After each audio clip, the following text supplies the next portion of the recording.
even give some people have a stream buffer. That way, in case someone says like a bad word, you can scrub it. Well, I learned something new today, and we are live once again. Well, now we're live. We weren't live before. We're live now. What I was saying was that I had an amazing conversation with both of them. We're having another conversation today because I'm awesome and they can handle my awesomeness.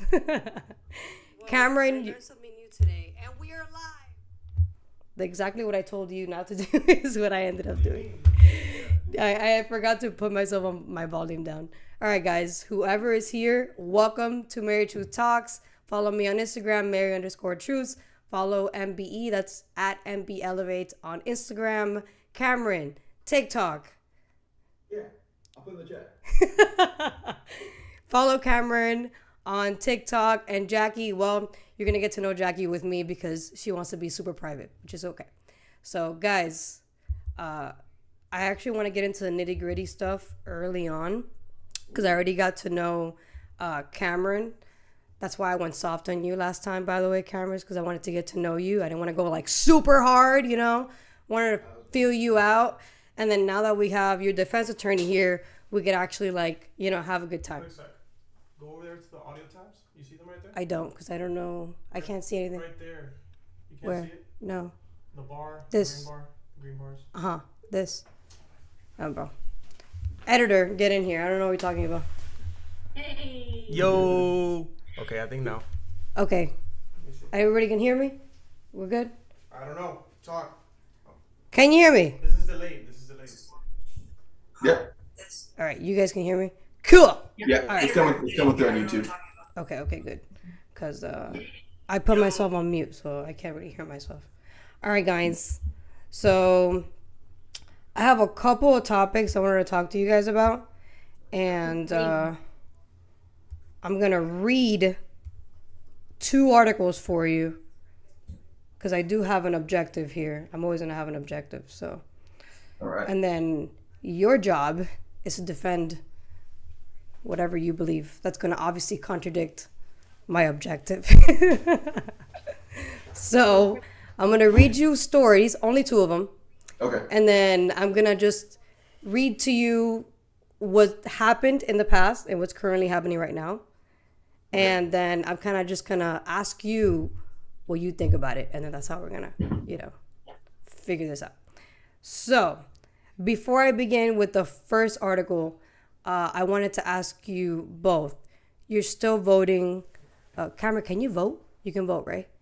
Yes. Okay. Yeah, I'm making sure I have to wait to get my little voter card back because I registered on like the last day, like a couple hours before close up. So I'm making sure it's good, but I should be good because I was registered earlier this year. Okay. So you both. Okay. Well, I know Jackie's voting. All right. Am I allowed to ask who you're voting for? Yeah. Did people not talk about that? Oh, I don't know, man. I'm asking you because. Yeah. Okay. I don't know what the policies are when you're in the military. Okay. So Jackie, you're still voting Kamala Harris, right? Okay. Cameron, who are you voting for? Yeah. Kind of for presidency that, and then I got some more local stuff that I have to. You're voting Kamala Harris. Yeah. For the Okay. for the general election. All right. I was hoping you both would say that. So, because that's the objective for today, as to why you should not vote for Kamala Harris for the audience to hear, and then maybe we can persuade these 2 Kamala voters to maybe think twice about, you know, whether you should vote for her. So I got my first article, which I wish I could like share with you guys, but you know, me and technology don't click. So I'm gonna literally read it to you. I can show you though how to get to it if you want to get to it. It's a USA Today article, and it's called Willie Brown on Kamala Harris. And then it says, "We dated, I influenced her career." So that's the article that I'm reading if you want to like look it up real quick. And I'm only going to give you some tease of what the article says. Okay.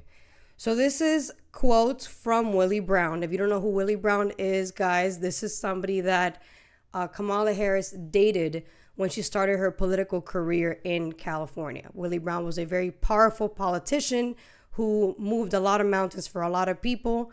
And he was known for a lot of corruption also during his time in California. So the article states, Yes, we dated when they asked him about it. It was more than 20 years ago, wrote Brown, who said he had been peppered with calls from the national media about relationship with Kamala Harris, particularly since it became obvious that she was going to run for president. Harris' office did not immediately respond to USA Today request for comments on Brown's letter. So this is Brown's letter to the Chronicles, which is another media platform. All right. So Brown was married at the time he and Harris dated, but because he had been estranged from his wife, whatever the hell that means, Blanche Brown, since 1981, that's the wife's name, according to People magazine, their relationship was not kept a secret. A Sacramento Bee reporter told People that Brown had a succession of girlfriends and would go to a party with his wife on one arm and the girlfriends on the other. In 1994, Los Angeles Times reported about then California Assembly Speaker Brown rushed to hand out patronage jobs, which Kamala Harris benefited from, described Harris as Brown's frequent companion, and said several people referred to her as Brown's girlfriend. She was 29, he was 60 when they started dating. According to according to Kane, the couple split up in 1995, which flabbergasted those who found Kamala the perfect antidote to whatever playboy tendency still resides in the mayor's elect jaunty's persona. So this is the part where gets to the influencing part. All the way down, you're going to see, yes, I may have influenced her career by appointing her to 2 state commissions when I was Assembly Speaker, Brown wrote. Brown was the Speaker from 1980 to 1995, prior to his stint as San Fran's mayor. Brown appointed Harris to the California Unemployment Insurance Appeals Board and then to the Medical Assistance Commission, positions that paid her more than $400,000 over 5 years, according to the San Fran Weekly. And he also bought her a BMW. So that was just to add on to that. So we have somebody who pretty much made it to where she's at right now because she got a boost because of politics, not because of meritocracy. So my first question to you guys, you guys are, as of right now, choosing, well, I'm going to ask you and then she'll come back, I'll ask her. Yeah. Since you're choosing to vote for her, do you care about meritocracy? Depends. So do you think that any politician in office right now that ever had a mentor thing going should be de-elected from their position? That's not what I asked. Do you believe in meritocracy? Meritocracy is like where you work hard to get in your position, right? Right. Making sure we're on the same definition. So your work effort and the value that you put into your job is the reason why you're getting the positions you're getting, which is not the case with Kamala Harris's beginnings in politics. Okay. Does this go both ways for the other candidate as well? I mean, it's in general. Like, do you believe if you believe in meritocracy, then we can both agree that she didn't start off because she had high merits. She started off because she was smart enough to use her female wits and date somebody that was very powerful that gave her positions where she was able to make a lot of income compared to other people that were in her same position because she decided to date the mayor of San Francisco. Yeah, I don't believe in it. You don't believe in meritocracy? Should it be based on your merits? Yes. The world would also look very fucking different. But no, the world that we live in today is not about what you have done and what you know. It's who you know and your relationship with those people there. Okay. Also, pulling looking at that $400,000 over 5 years, that's roughly $6,500 a month, like a little bit over. So that's not a bad for an income for $400,000 for 5 years. That's not anything crazy. That's not wild. That's not the point, though. The point is she made that income because of the person she knew, not because she deserved. She didn't earn that income. It was given to her. That's not the same thing. Meritocracy, you have to actually, you gotta earn that. Not earned. Well, yeah, but sometimes you win the lottery and some people don't win the lottery. But that's not. But the lottery is random. This is not random. It's not fair, but it's not wild. Okay, but it's not right. So we're already going off on a wrong start by accepting somebody into leadership that only got there not because she's actually good at her job, but because she was sleeping around with somebody who had power to put her in those positions. That's the that's the main objective we're talking about here. Like, Okay. that's the problem. She didn't Okay. get there because she was actually decent. She got there because she had sex with the right person. That's the reality. Okay. Now, for what about the other candidate? How did they get to their spot? Oh, I'm not talking. I mean, I'm focusing on that's the person y'all are voting for. This is the objective here is this is the person y'all voting for. So we're gonna get into that because since she got into this career and people said that she's like really good at her job, I really want to get into how good of her job did she really do because actions speak louder than words. And compared to what California was then to what it is now, shows that maybe it's all horse shit that she was actually good at her job. But I want Jackie to come back for that because that way she has the timestamp. So we got, as a prosecutor, she was a prosecutor for 12 years. So from 1990 to 2004, she was a prosecutor.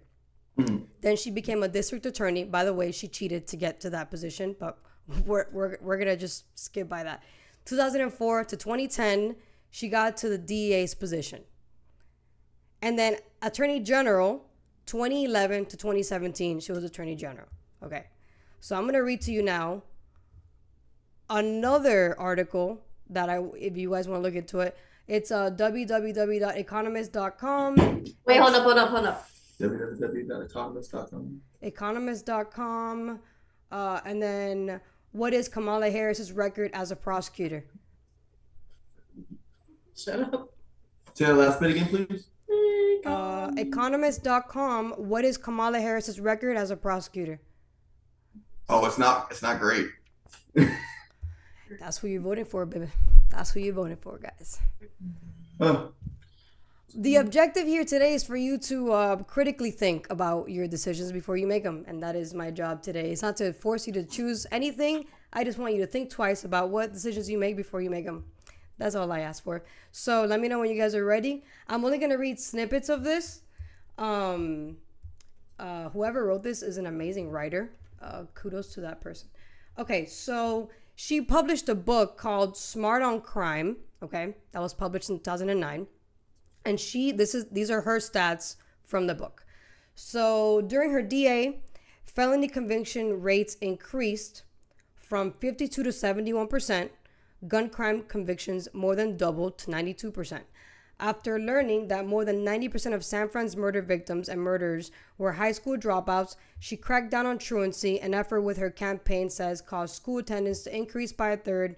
She threatened to prosecute the parents of chronically absent children, which there's a story behind that. Although she did not send anybody to jail, she was the DA. Some such parents went to prison under a statewide program Ms. Harris supported as Attorney General. So I'm going to just really quick give you a story behind this. So she's saying that during her time, a lot of people were prosecuted. So she's saying she's like a top cop, I'm going to crack down on crime or whatever. Okay. So one of the people that were really affected by this, the whole truancy case, was a woman. She's obviously a victim of many victims, but she actually was able to expose what happened to her.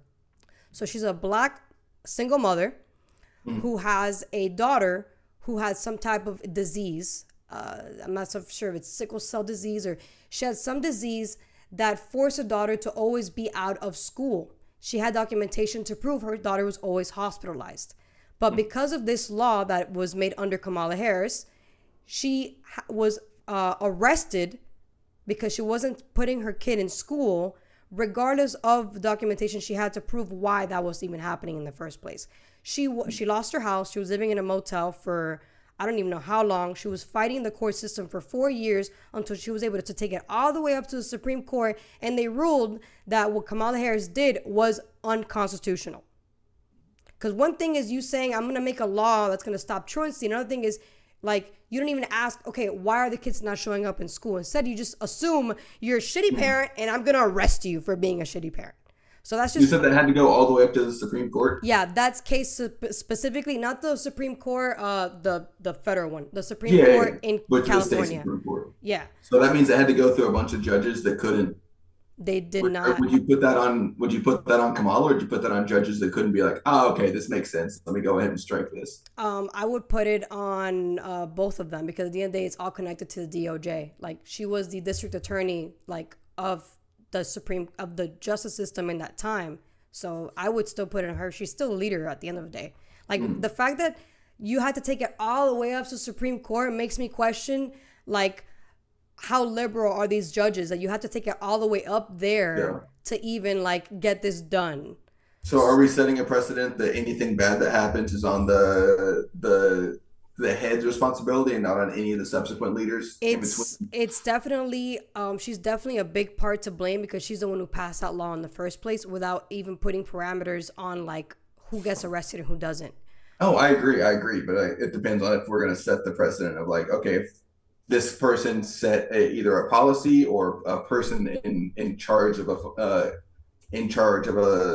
arm of the government. Is it every step in between where people should be responsible and do have the authority to be like, okay, actually, I interpret it this way, or I'm gonna enforce this part but not this part? Is it on every if it's so what we're saying is that it is on everyone's head in between point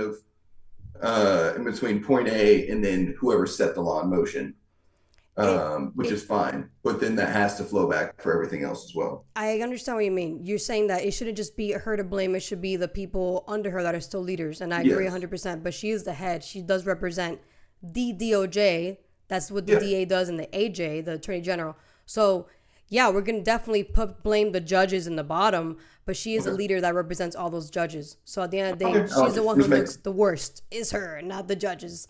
That's just, like it's the same thing with, this is like an example, but it's like January 6th. January 6th, it's really easy to blame it on Trump when there were people underneath Trump that are also at fault for allowing that to get so bad. But it's really easy to just say, no, it's his fault. Right. But now we're on the same page where it's like, it's not just that guy, it's everyone in between. But for the end of the day, he looks the worst because he represented America at the time that J6 was happening. So yeah, I like that. We're on the same page. So okay, we're gonna go into what she did because she was a top cop, right? Prosecutor, hence why crime went up crime convictions went up when she was in the DA's office.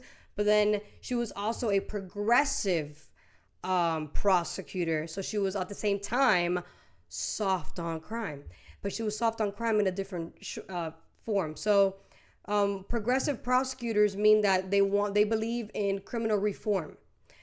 So during her time, I'm going to read here, but she also speaks the language of progressive prosecutor, a catch-all term prosecutors who seek to reform the criminal justice system. They do not share a single set of policies, says Carissa Byrne-Hessek, a law professor who directs the prosecutors and politics projects at the University of North Carolina. Your state, guys, represent. Rather, the unifying thread is an ethos about not being punitive for the sake of being punitive. Ms. Harris wrote that harsh laws and long sentences are too often used to deal with the entire crime pyramid. So she did this whole back on track program, right, when she was in the DA's office, and she replaced program that replaced prison sentences with education and job training for one group of felons, which are nonviolent and first-time drug offenders. However, that problem, there was an issue with that program. It didn't vet out the criminals that came here illegally. So she was giving these job program trainings to illegal criminals who are not even supposed to be here. So they crossed the border illegally, already committed a crime national security wise, and then they committed another crime against the state, and instead of you prosecuting him and sending his ass to jail or prison, you're reforming him because he's a first-time criminal. Of course, it's the first time he's ever been here. He's an immigrant. So she got a lot of shit for that. But what the worst part about it is there was a guy who shot a cop, killed the cop, and she didn't prosecute that guy either. Yeah. There was no death penalty for the guy who killed the cop. Okay. And then the last thing, this was all under DA. I'm not even hitting Attorney General. They did this law that's really screwed up California right now is called Proposition 47, which pretty much makes it changes the crime bracket. So now if you have stolen $900 worth of goods, you no longer are a felon, you're now a misdemeanor. So now theft has skyrocketed in California because of that law that, again, she signed off on to be implemented in California. Okay. So, yeah, push back on that, please, because this person clearly, I think she wants crime. I don't think she wants to like actually stop. It sounds like there are good intentions with unintended consequences. Prison reform has been a big goal for honestly a lot of people who have ever actually had to interact with prisoners or have had family go to prison, especially for like you're talking about the limit from $900 going up to induce a felony. There are people that like when they were younger and didn't make the best decisions, because that happens, right? That you make a bad decision when you're 18, 19, you steal a TV or something like that, and then you're now a felon and you have significantly less rights as an American, natural born or not. But at the end of the day, you still committed a crime. It doesn't matter if it was a bad mistake Yeah, or but not. everyone who hasn't done something wrong every once in a while, right? Yeah, but one thing is doing it depends something on what the crime is. Right, but it's still a crime. A crime's a crime, but so is jaywalking, and so is like turn. Oh yeah, shifting for sure. under. But it's not the same thing as stealing like private property. That's why it's so much significant in value. That's why you have longer time, because you're literally That's stealing also why somebody's property. I feel like it's safe to assume that's why they increase the value, or increase the minimum value of stolen goods for it to be called a felony versus a misdemeanor, because you can't have on one hand people that commit crimes such as like influential people's children who will go and drunk drive and kill a family of 4 and get off with like 2 years in the clink. But then at the same hand, you have people that are doing it's still a crime, but it's a crime of insignificant damage to the populace, the economy, anyone around them. So something like that, where, hey, I get it, you were young, you made this mistake, you may have been in a position where you felt like you really needed this. Let's take this from a felony to a misdemeanor, and we'll make it to where you can get your life back on track. You can get out of the system, because what happens when you get someone in the prison system as a felon, it's all it is it's a drain. It's what's it called? It's a spiral. It sets it to where your only direction is either more crime or just stay in jail forever, whether or not you're supposed to get on good behavior, because the prison system is awful. We have a for-profit prison system in the country. Yeah, I got something to say, because that's not gonna like long time, and like death penalty is not gonna deter people, especially when it comes to stealing. You have a family who have like, let's say they have a few kids and they got no money, they have to fucking steal. They're going to steal whether they like it or not. Now the dad's in jail, he's a felon, now he still has to resort back to stealing again. He still has to it hasn't changed anything. If anything, it's just making it worse for the family. I think that it's really easy and even naive to believe that because you're poor, you have to commit crimes in order to better your life or your children's life, when in fact you're only making yourself poorer because you refuse to actually work for what you are stealing. If you want that 6-inch TV, work for it. Of course, it's going to be easy to be like, yeah, let me just steal this, and then let me just like get a slap on the wrist because it's, I'm so poor me, let me just continue committing crime over and over again, because at the end of the day, they're not taking me seriously because I'm poor. It's like an empathy. It's like to me, it's naive to be empathetic to people that refuse to want to better themselves, so they instead want to steal from people that actually do want to better themselves. Why is it fair for a business owner to work his ass off to own a business that he has to pay a lease on, have goods and services that he's sharing with the public who actually pay taxes to buy them, and then somebody who wants to be a deadbeat, doesn't want to work his ass off for a living, goes in there and steals from the person that did? How is that fair? Insurance. It's an insurance claim. It's written off. And But most that's the often point. you can look into the actual specifics of most thefts. They're not from like mom and pop stores where it's a small business owners. It's usually chain stores with But it low doesn't security. change the fact that you're still stealing from private property just because Well, yeah, of the but fact that you those don't private want to work properties and for it. those companies will steal from their workers every day by refusing Okay, to pay but them. you're not. That's not the point. The point is It's the another law. point. The law is supposed to stop people from committing crimes against Mm-hmm. private owners and against private citizens. And And it's to- punishment's That not is going a- to do it. It that is should. There a- should be programs to help people get out of those situations that make them feel like they have to be in those situations in the first place. That's true. So I think what Jackie was saying earlier as well, it wasn't that people have to steal to get out of bad situations. It's that they feel like they have to because there aren't enough government programs. The local communities aren't as good as they could be. On So top what of you're the saying is we should. municipality. Okay, so what you're saying is people that work for a living have to pay higher taxes because people that refuse to work for a living think they deserve socialized programs that's going to improve themselves in order for them to not steal from the private people that pay taxes. That I is think people have literally to work what you for a just living said. have to pay this amount of taxes because the people that do the least amount of work for a living but get paid the most, And why do you think they do the least amount of work for a living? the people that make the most money, Yeah. What do Because you they think don't- they create so much value? nepotism. Okay. The reason why entrepreneurs make the most money is because they create solutions.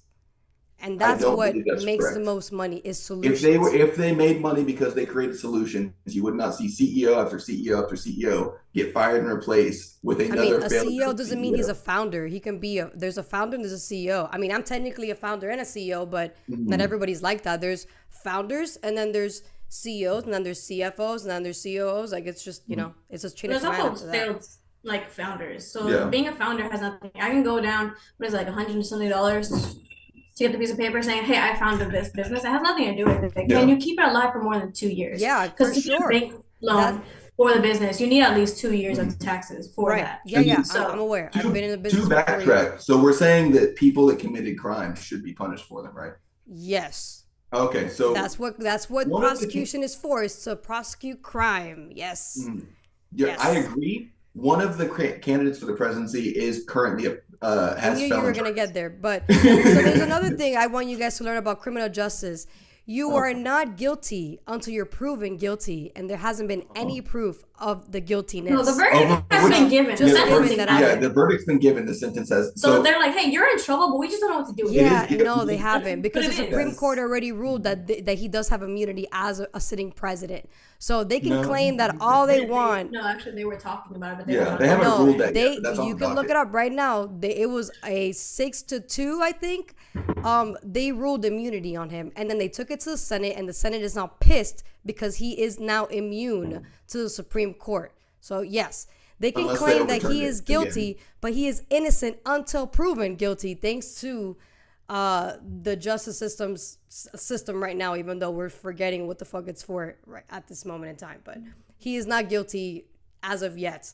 They're still trying. They're trying. And if he Okay, wins, so that's only for. and if he wins, you he's think gonna Howard- pardon himself. So, So there's that's also only for things that happened during his presidency, not Yeah. anything else that happened prior. Yeah. Which are still other trials going on. Oh yeah. And they're probably all Yeah. gonna get they have when is it? We have like 2.5 weeks until the presidency.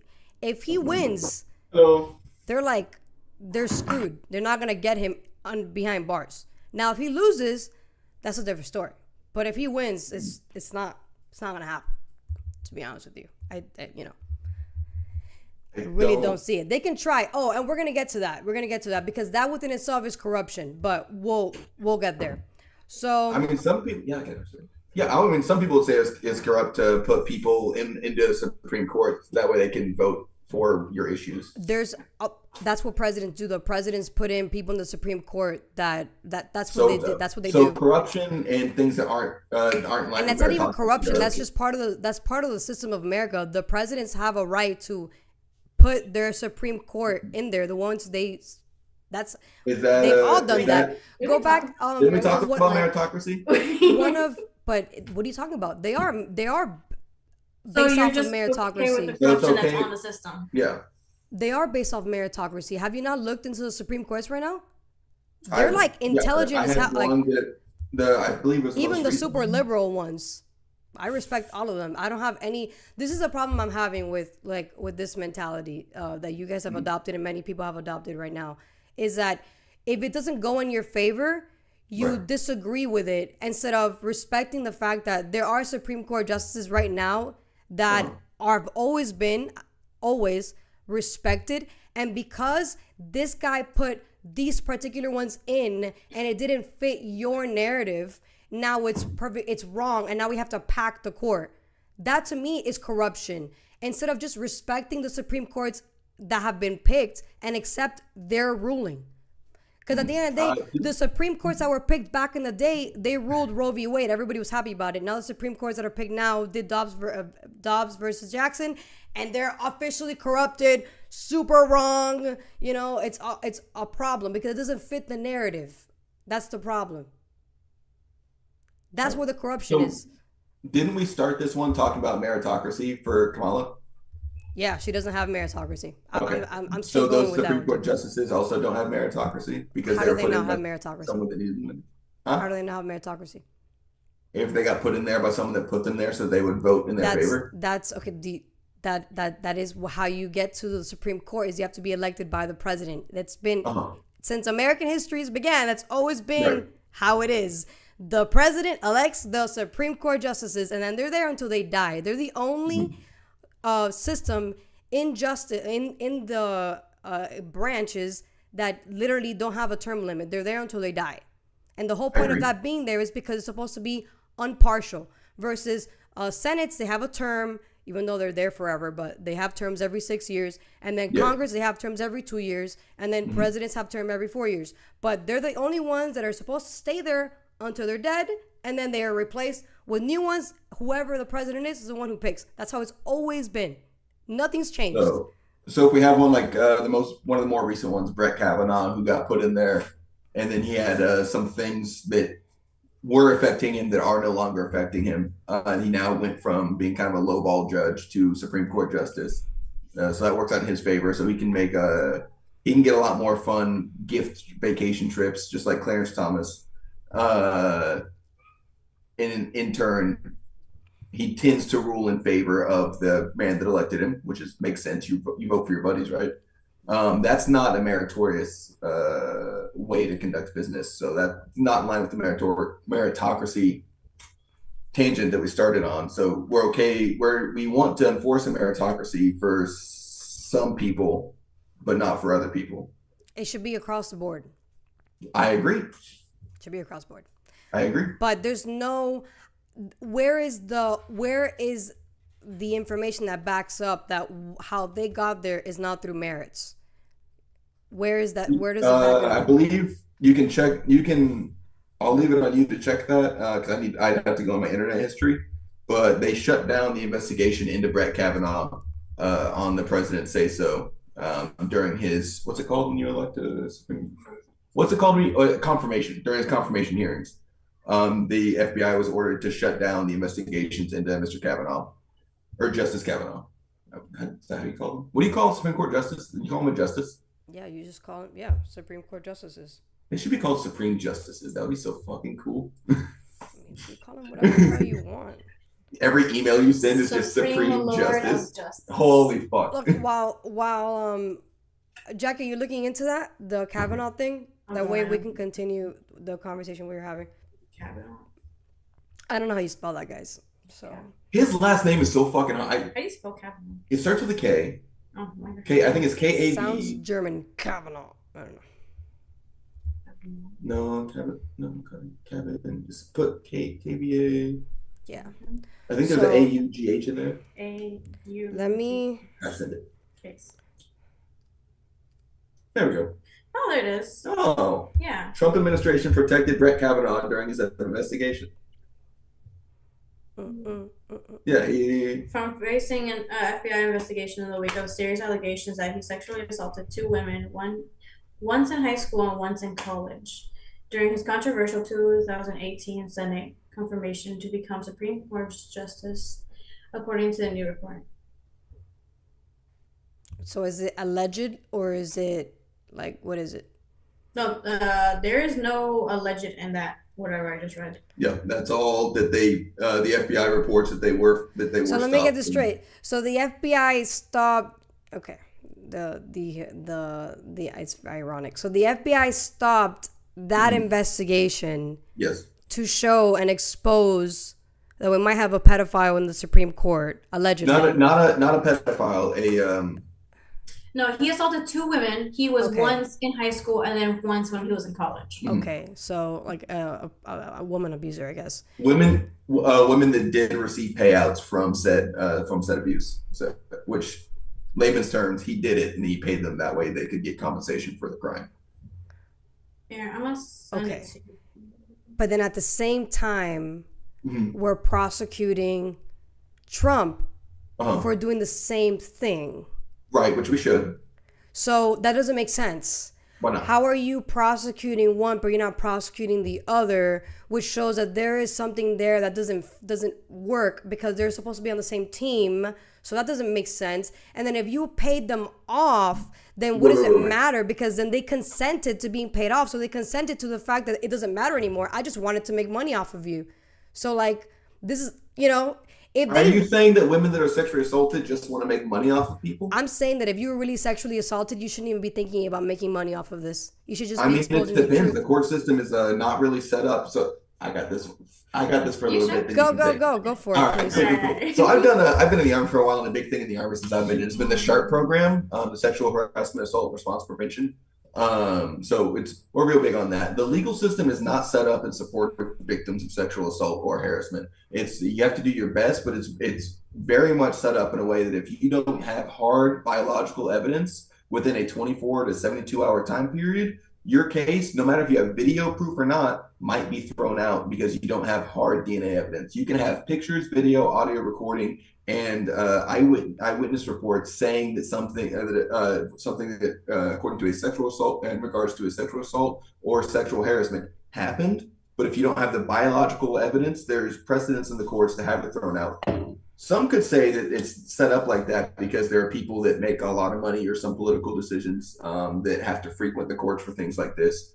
Would probably benefit from as soon as you're outside of that window, that they're pretty much as long as you can continue to pay a lawyer and beat down some poor woman or man that was assaulted until they're out of money, because lawyers practicing law is a very lucrative business and it's expensive if you're not on the bar.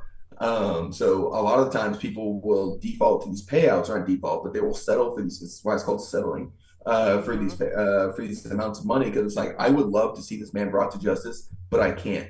But I have to make some of this money back for fighting for my reputation, your livelihood, your life in the courts. So it's like, yeah, after a few years of fighting out in court with some rich fuck, yeah, I'll take $620,000 just so I can hopefully like pay off some of the debt I've incurred from these lawyers, because a lot of people who will brazenly sexually assault or harass people have the money to stay in court until the person that they sexually assaulted or harassed cannot afford to.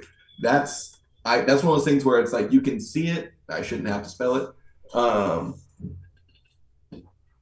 Anyway, do you want to jump on? Honestly, you got a lot of it. Okay, yeah, that one's near. That was one of the things like So that is. if, No, it's my turn. Oh, go. And I'm really just gonna be reiterating, but I still want to say You said something. that Okay? he was good, so I assume like he was speaking for you. Go ahead. My bad. Go. No, I'm like, nah. My God bad. damn it. Say it with your chest, damn it. Bitch. No, really, I already actually no, fuck it, you already said all of Did it. I cover it? Alright. You well? covered it Cool. pretty well, honestly. Okay. Especially the part where it's just like some people will just keep you in there, or your case will just be sitting, Mhm. and it would just be like, oh no, okay, cool, we're postponing this case to another fucking day, and you're just there like, okay, cool, but you still have to pay your fucking lawyer because you still have to go to work that you're barely functioning in, because all you keep thinking about is flashbacks and all these things. And somebody can say one thing, somebody can stand right behind you, you go home and you still feel disgusting. Mhm. And it's just like, this one person has done this one act. You still have not had any form of justice. You are falling behind in everything because your mental everything is down the drain. So yeah, I will take some fucking money if I can't take justice. Not to mention, imagine like let's say it's a workplace, and I open up this case, meaning it's public. People find out in the workplace. Then him being, let's say, or her, Mhm. let's say, especially if they're a boss of any kind, it's like, oh no, that didn't happen. And like let's say people trust them more, automatically you have lost everything with your coworkers. Mhm. You, especially in the military, where it's really bad. There are women that will say, oh yeah, this person raped me just because they're trying to get back at them or whatever. So the people that have been raped in the military, it's already a 50-50 of like, you sure? Mhm. And it's normally like it's really a 70-30. Like it's the fact that people like if people would even trust that you actually were raped or harassed in the military, it's just like, oh no. All the guy has to say is, she's just one of those girls, and everybody's just like, okay, got it. Immediate discreditation. So all that over the span of like say 6 to 10 years in the courts trying to get justice for something that happened that the defendant and prosecutor both know happened. And you can't get justice for it for a few years, like I'll take money. I'll take some money to just get this behind me, so I don't have to think about it every day because I have to go So stand in front of 30 or if 40 people and re-explain it. so then you're agreeing that if somebody commits a heinous crime such as raping a woman or somebody or just somebody that wasn't consenting to to sex, Yeah. and that person, because of the way the system is made, where it's really just for people that have the money to stay using the system. Oh, and then 1 second, not just a woman, men get raped too. Yeah, I know, but I'm using women because it's easier. We're more fragile than men are.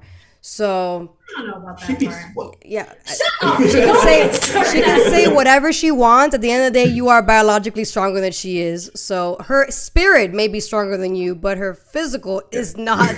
So let's just get that straight. So what I was saying was, if you're not consenting to having sex, man or woman, and you agree to a settlement, that's it. You settled.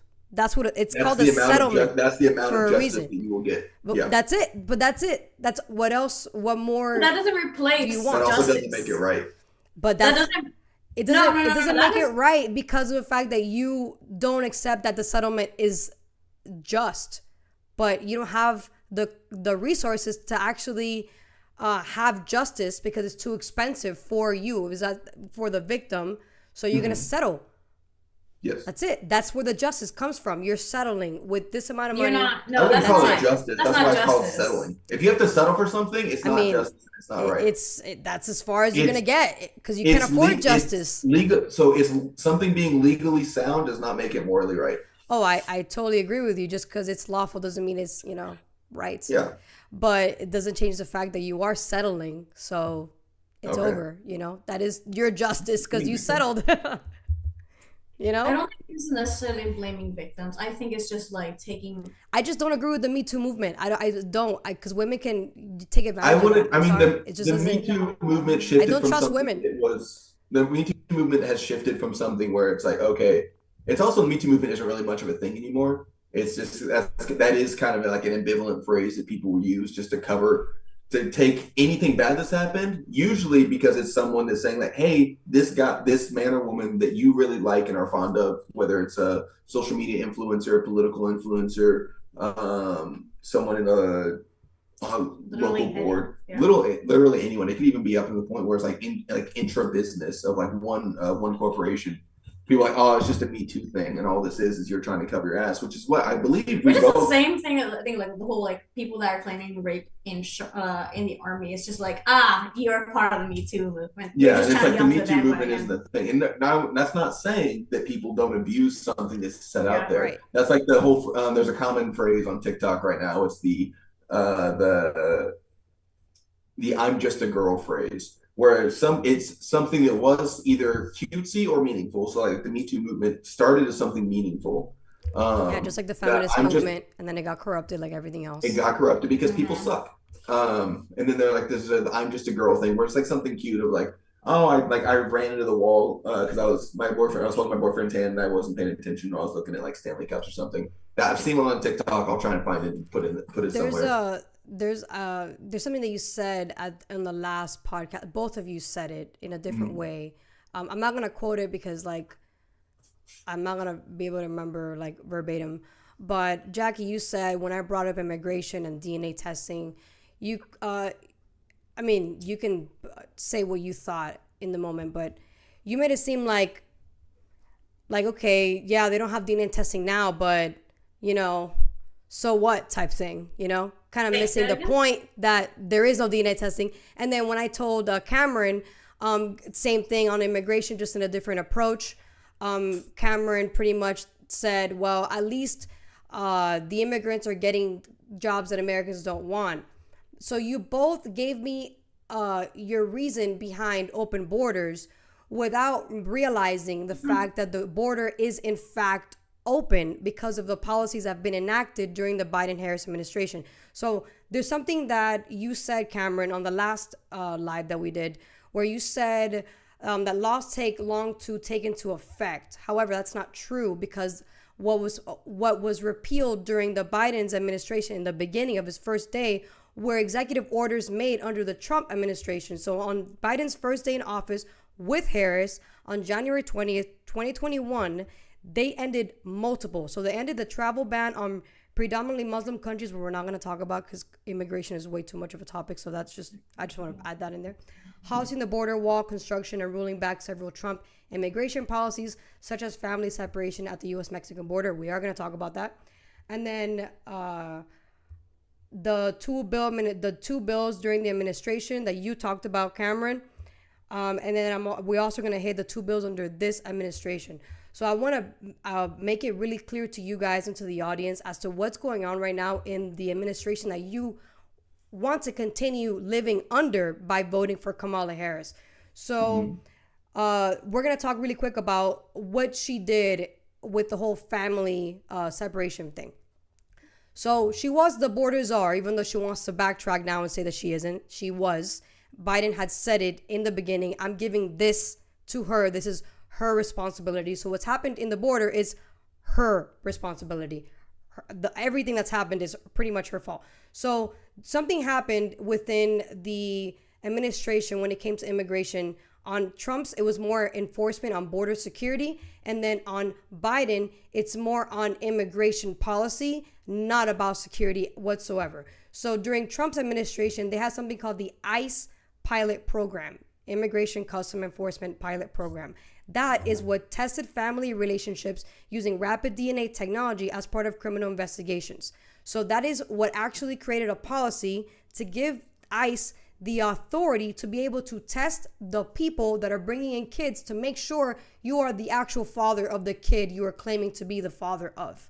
Okay. Under the Biden-Harris administration, they removed that program. Why would you remove that program if, according to Kamala Harris, she prosecuted transnational and human traffickers under her administration? So why would you repeal that when it's exactly If I remember correctly, they mentioned something about that extending the process to to an untenable amount of time. They didn't extend, they repealed completely, and that repealing that made it to where you could actually get someone processed in a manageable amount of time, as opposed to someone sitting and holding for up to 2 years. But that's false, because what they actually did was they allowed a bunch of people in without vetting them. So you're allowing people being vetted. You're not vetting people at all, because what the pilot program did was actually vet the people that are crossing through and controlled the flow, versus what they're doing now, which is called the CBP, Custom Border Patrol Program, focuses on verifying claimed parent-child relationships to prevent fraudulent claims and human trafficking at the border. I'm going to read that to you again because I read it fast. So they're focusing on verifying what is claimed parent-child relationships. Therefore, the father is claiming that is my child, and they verify that to be true to prevent fraudulent claims. How are you going to prevent fraudulent claims with no DNA testing to prove that that person is who they claim they are? How can you possibly verify? It sounds like we're kind of what's it called? Moving the goal line back and forth a little bit here. Earlier, we said we wanted to make sure that when something was alleged, or to make sure that the word alleged was not in like Brett Kavanaugh's thing with The Guardian was talking about his investigation being stopped. So if someone just has what do you call it? It was the CBP program. What's it stand for again? CPB, Custom Border Patrol Program. And they were saying that people would just claim to be the parent. This is straight up ChatGPT. CPP program directly supports immigration enforcement and child protection efforts. That's what they're meant to do. It has nothing to do with border security whatsoever. It has nothing to do with stopping criminals from crossing the border. It has everything to do with just bringing people through the border. How are you vetting the people that are coming in? So customs and immigrations are two different sections of government, or two different sections of legality. Like I go through customs every time I go to and come back from a deployment or a TDY overseas. Customs responsibility isn't immigration. There's an arm of the government that takes care of immigration. What is called now, I'm not talking about the customs you're talking about. They removed the ICE program, the ICE pilot program. That's the one that they had before. And they added this new program called CBP program. That's the new one now, which is supposed to allow a flow of immigration to cross the border. When that's not the job of Border Patrol. Their job is to stop illegal immigration, not to allow illegal immigration. That's what this is doing, especially if you're not vetting the people that are coming in through the border. That's the biggest problem I have with this. Aside from when it was Trump's administration, there was two bills that they tried to pass. There was the Godlet bill. This is all ChatGPT, guys. This is me literally asking it questions, and it's giving me sources and just straight up explaining everything to me where we could actually understand what the hell is going on. So the Godlet bill, and they had two bills, the Godlet bill and the Compromise bill. The Godlet bill included strong measures for border security, such as funding for border wall and living legal immigration.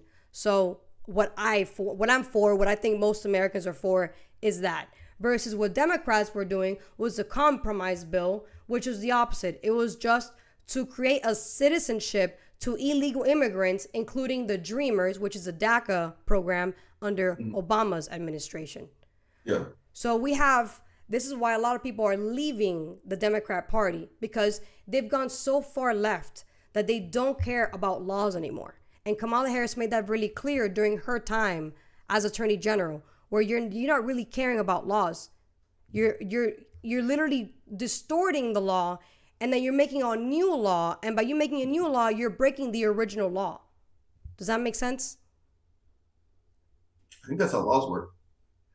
I don't know what you just said. You spoke. What did you say? I think that's how laws work. No, that's not how laws work. Once one law doesn't work anymore, you can't just repeal the law. It's not that it doesn't work anymore. You're just not enforcing that law. That's the point. There's a law that they're not enforcing, and they're creating a new law that contradicts the original law that you're refusing to enforce. That's what's happening here. It's just a lack of law enforcement. That is how laws progress. I remember more like digress, not progress, because laws are supposed to enforce, not soften. Honestly, that was smooth as fuck. That was awesome. I didn't try, guys. That was good. That was good. I swear to God, I didn't try. Remember, women are not naturally funny. So if I say some like super funny shit, it was organic because I'm not a funny person. Hey, chat, clip that. When I said that last time, Jackie goes so funny. She was like, ah! And I'm like, we're not that funny. Why do you think we live longer than men? Because we know we have to deal with life so much more than men do, that we're like so cynical. Yeah. it's just how it is. Well, say that last part because you had like frozen like at some point and we didn't hear the whole thing. What was the last thing you heard? We're live. Or like something about women being more cynical because they don't. Yeah, because we live longer, so we have to be more cynical. That's why we're not naturally as funny. You guys don't take life as seriously as we do.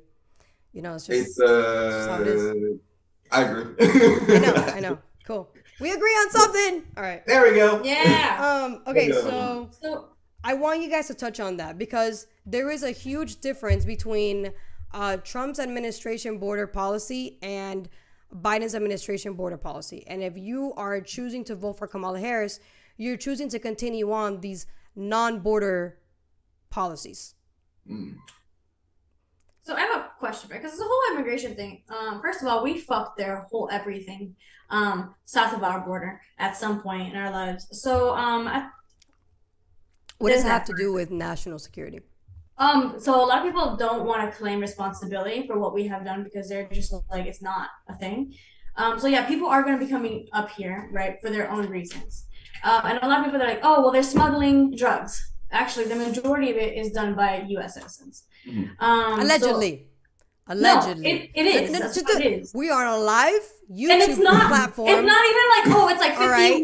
We're not going to just say these things blatantly. We have to say allegedly because we're not Yeah. sure, Jackie. We're allegedly Allegedly, US yes, citizens yes, okay. are actually, allegedly, U.S. citizens are responsible for most of the smuggling of fentanyl across the border. By like it's like a stupid amount. It's like I think it's like 80 and 20. It's not like a 50-50. So as far as drugs, it's like we need to police our own people. Like that's what we have to go after. And also like for offending like criminals, undocumented people are like commit half. Like we have like half the number. So it's like every 100,000 people. For citizens, it's over 1,000, right, in 2018, and then for undocumented, it is about 400. What are you talking Per about? 100,000. What are you talking about? Like just people committing crimes. Okay, where are you getting those stats from? Because if you look at what's going on right now, all cities' crimes have National gone up. Institution of Justice. Yeah, the National Institution of Justice. They're saying that illegal immigration commits less crime than citizens. All right. So this is where like the common sense needs to flow in real quick. So you mean to tell me somebody who came from a third world country who does not understand law and order is going to commit less crime than an American citizen who's been living in an law and order country their whole lives? I really doubt that because it doesn't make sense. I mean, So like just think about it. If you're already here illegally, you're trying not to fuck things up. yeah, No, it's like you don't know that though because you don't know what following No, I orders do. are. It's My not- whole dad's side of the family was here illegally. I do know this personally. Yes. And then my mom's side of the family, she came here and it took her like what, 16 something years to get her citizenship?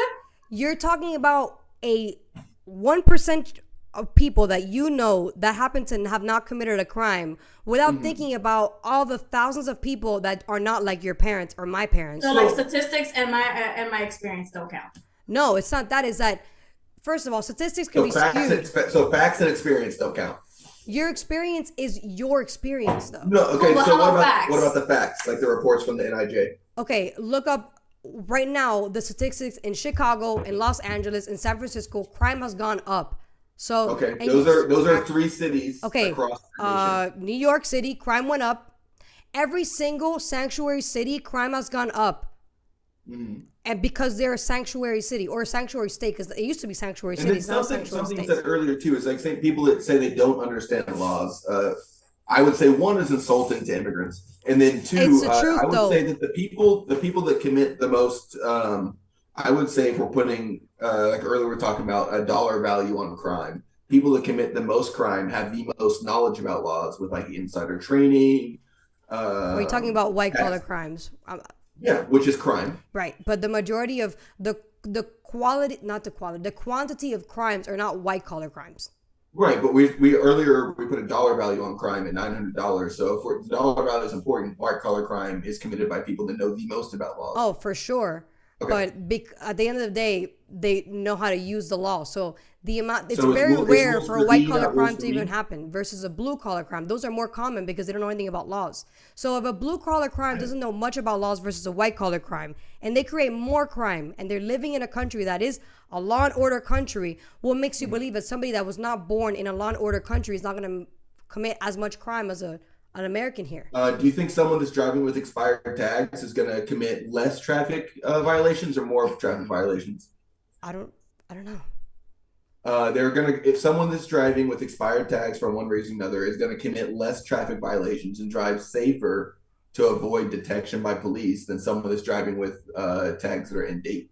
Or it's the same thing as if you know your taillight's broken, you're going to drive a lot safer and probably less at night because you want to avoid getting pulled over. So I would say, yeah, yes, that's all mental though. Again, you're I would say comparing it's it to somebody who's been living in this country their whole lives, and they rely on the law and order of this country. They don't want to get pulled over because they understand and I the would say it's laws. probably insulting to immigrants, whether they're legal or illegal, to say that they're not smart enough to understand how laws work. I I think it's mean, also really funny. It's just like that's the same argument that Christians do. It's like, Yeah. well, how are they going to be good humans if they're not Christians? Like, gee, I just know that I should probably treat people with respect and just don't kill, murder people. Like, this is like just basic human. Like, it's you Yeah. know what? It's like like how Okay, stupid can so you be to be like, oh, I need to believe in God to be a good human?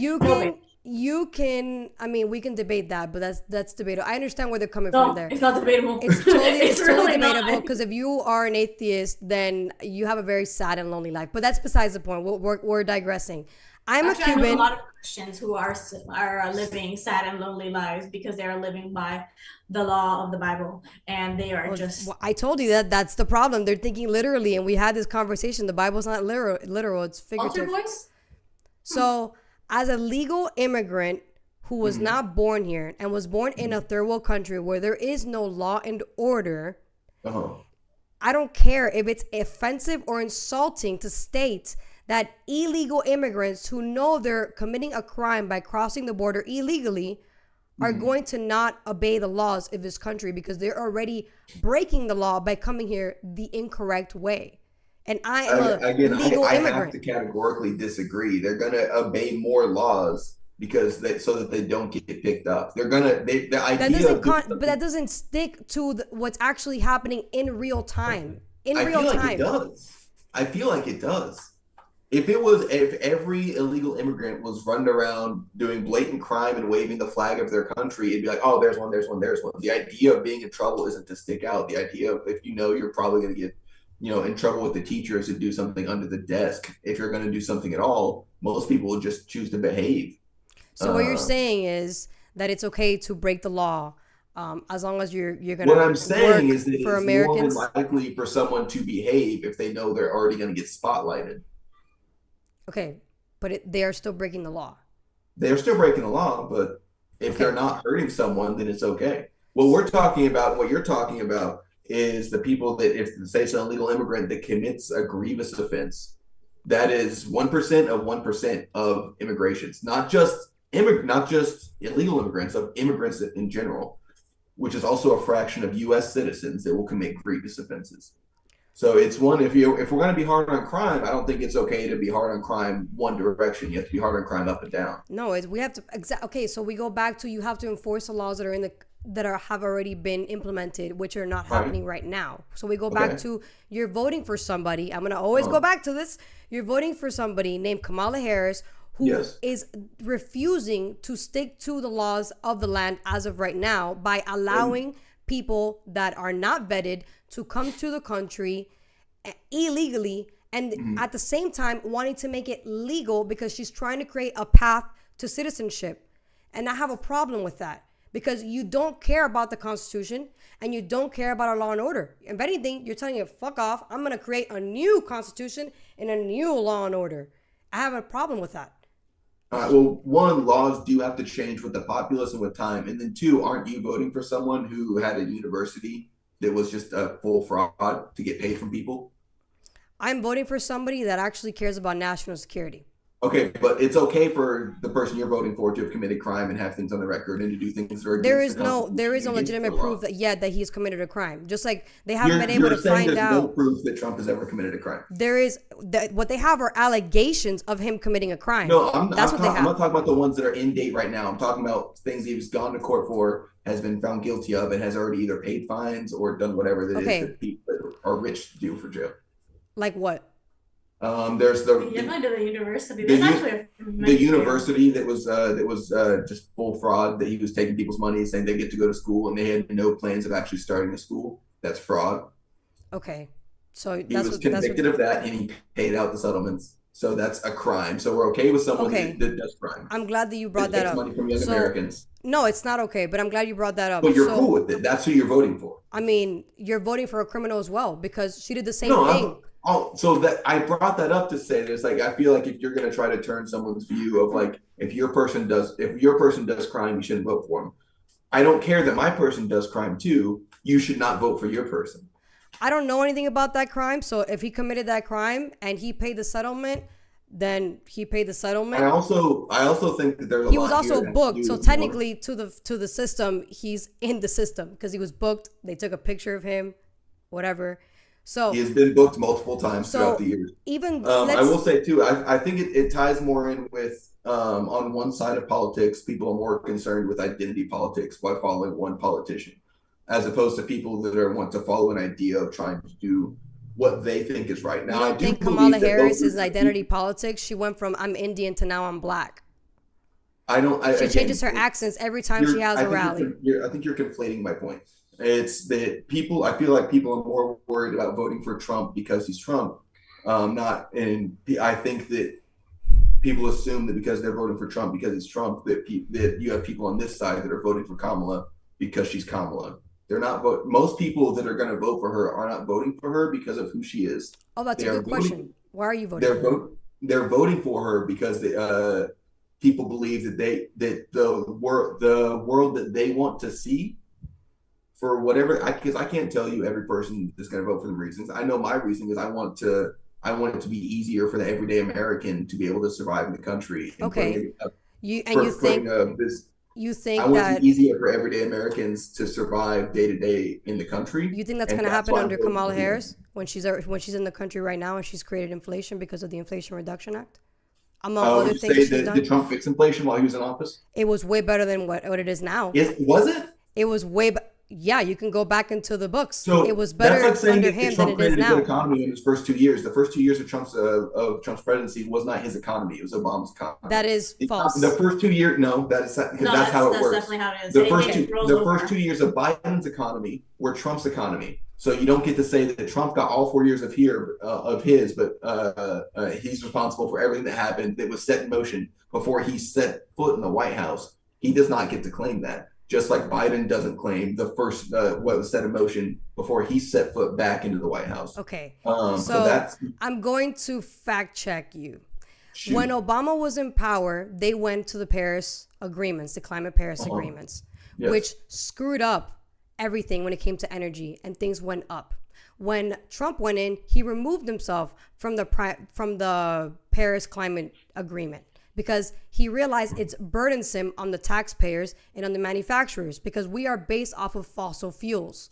And then when Biden and Harris went back into power, they reinstated themselves back into the Paris agreements, which means they don't care about the energy costs of this country whatsoever because they have a narrative where they want to tax us more for climate change. So I think with Trump's tax plan, he would tax everyday Americans more and then tax people that's billions. not true. No, Cameron. it is. Yes, it is. There is yes, an it is. I will. He has straight up said I that got in you, his bro. rallies. I got you.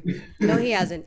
He literally said he's going to continue the tax reduction act that he did during his presidency, and it expires next year if the Democrats the Tax don't. Reduction Act increased taxes. No, it didn't. Increased taxes It for the everyday lowered. American. No, it there was didn't. less taxes taken out per check, but there's more taxes paid out last year than there ever has It been. lowered taxes for Americans and for business owners. It lowered taxes taken out per month. You still have around the same, maybe slightly less, but there's more taxes paid on tax day last year or no. Why do you think that is? Because people are paying more taxes. Because of the tax And why do you reduction act, think they're it paying cut more taxes, for Cameron? People that already don't pay taxes. Why do you I think mean, we're the paying rich. more taxes? Because the rich don't pay their share. No, that's false. Yes, that's true. That is false. It's true. It is. You can look it up. 50% of the upper class pay 40% of taxes versus the lower 40%. That is They false. pay 40% of taxes, And I wanna- but they're not paying. We pay more. So me and you are going to pay more of a percentage of ours in taxes, and they're going to pay more Because of a percentage of this theirs. administration and what they did with the tax break. Okay, so I'm learning more and more about the economy because it's really important to learn about the economy. But I want to learn in a way where I want to express it to people that way they understand that what you're saying is factually incorrect. Inflation happens because of how much spending there is in Congress. That's why Incorrect. inflation happens. Inflation happens Hold on, because I'm not done. I am not Okay, done. right.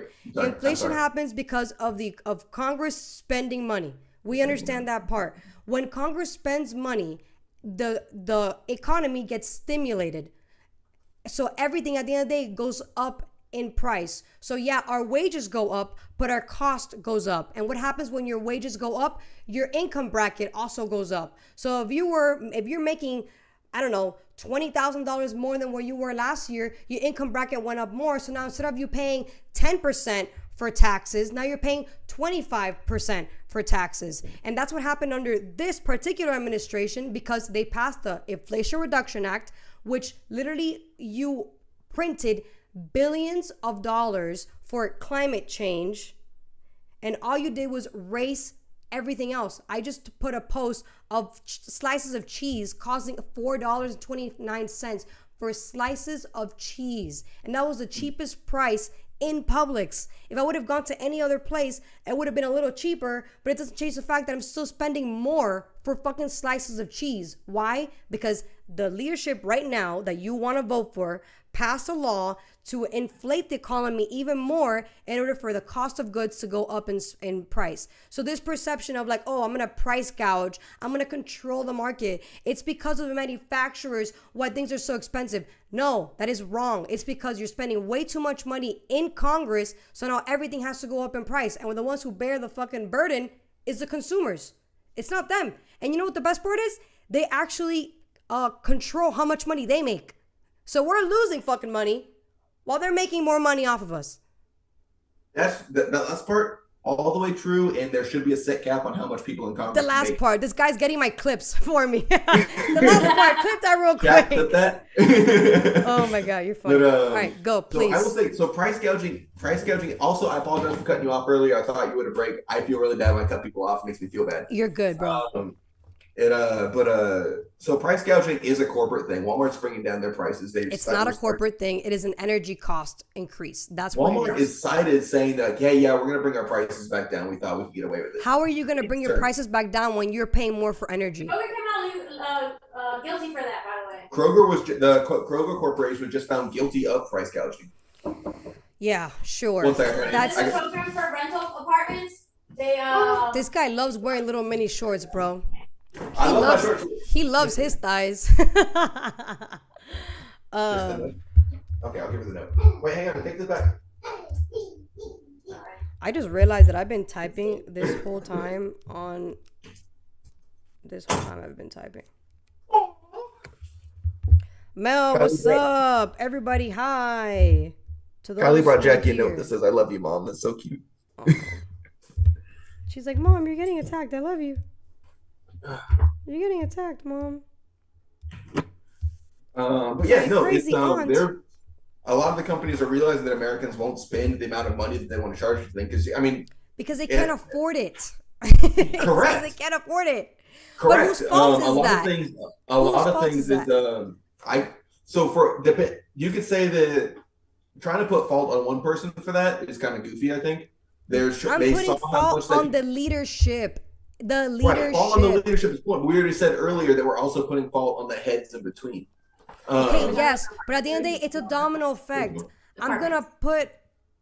She has a point. I got a point. Oh, go. I think I talked about it to you about last time too, where there was like this. It's a program that the majority of apartments use to see how much they should charge for rent, and the company that made that was found guilty of like price gouging. And you're talking about the majority of apartment companies, they have like they price it off of this program. So you're talking about like all these other things, and you're talking about cheese. I'm talking about apartments. That's where people fucking live at, and it's gotten ridiculous. People pay We're more talking than about 30% of their income. Sorry, that was funny. I was thinking about it. I'm gonna clip that, but go. Chat. I'm gonna get there, guys. Yeah, It's gonna be like automated. people are paying more than 30% of their income for rent, and it has nothing to do with the presidency. It has to do with the companies doing this. Mm-hmm. It So does have that to do was with the my presidency because everything goes back to energy and everything goes back to materials. Everything goes back to the leadership and the policies they do. It creates a domino effect on everything else.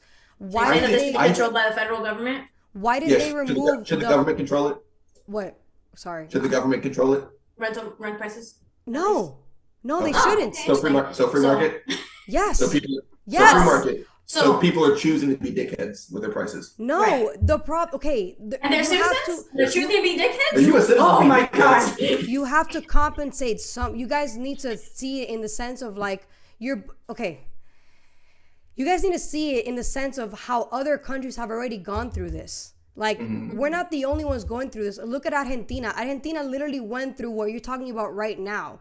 They thought it was a bright idea to price gouge. And now that they have a libertarian president, everything's free market. Now everything actually starts to go down. Things are going to be rough for a bit. But it doesn't change the fact that if you control the market and the government caps the market, for example, I'm going to give you a really good one. She wants to give $20,000 to first homeowners. You guys $25,000 for first home time buyers, and holy fuck, I wish I'd had that. All right, so look how stupid. This is how retarded she is, and I'm sorry, I'm not trying to offend you guys, but it's dumb. I thought we couldn't say the R word. I'm saying it now. Fuck it, because I'm pissed that people are falling for this shit.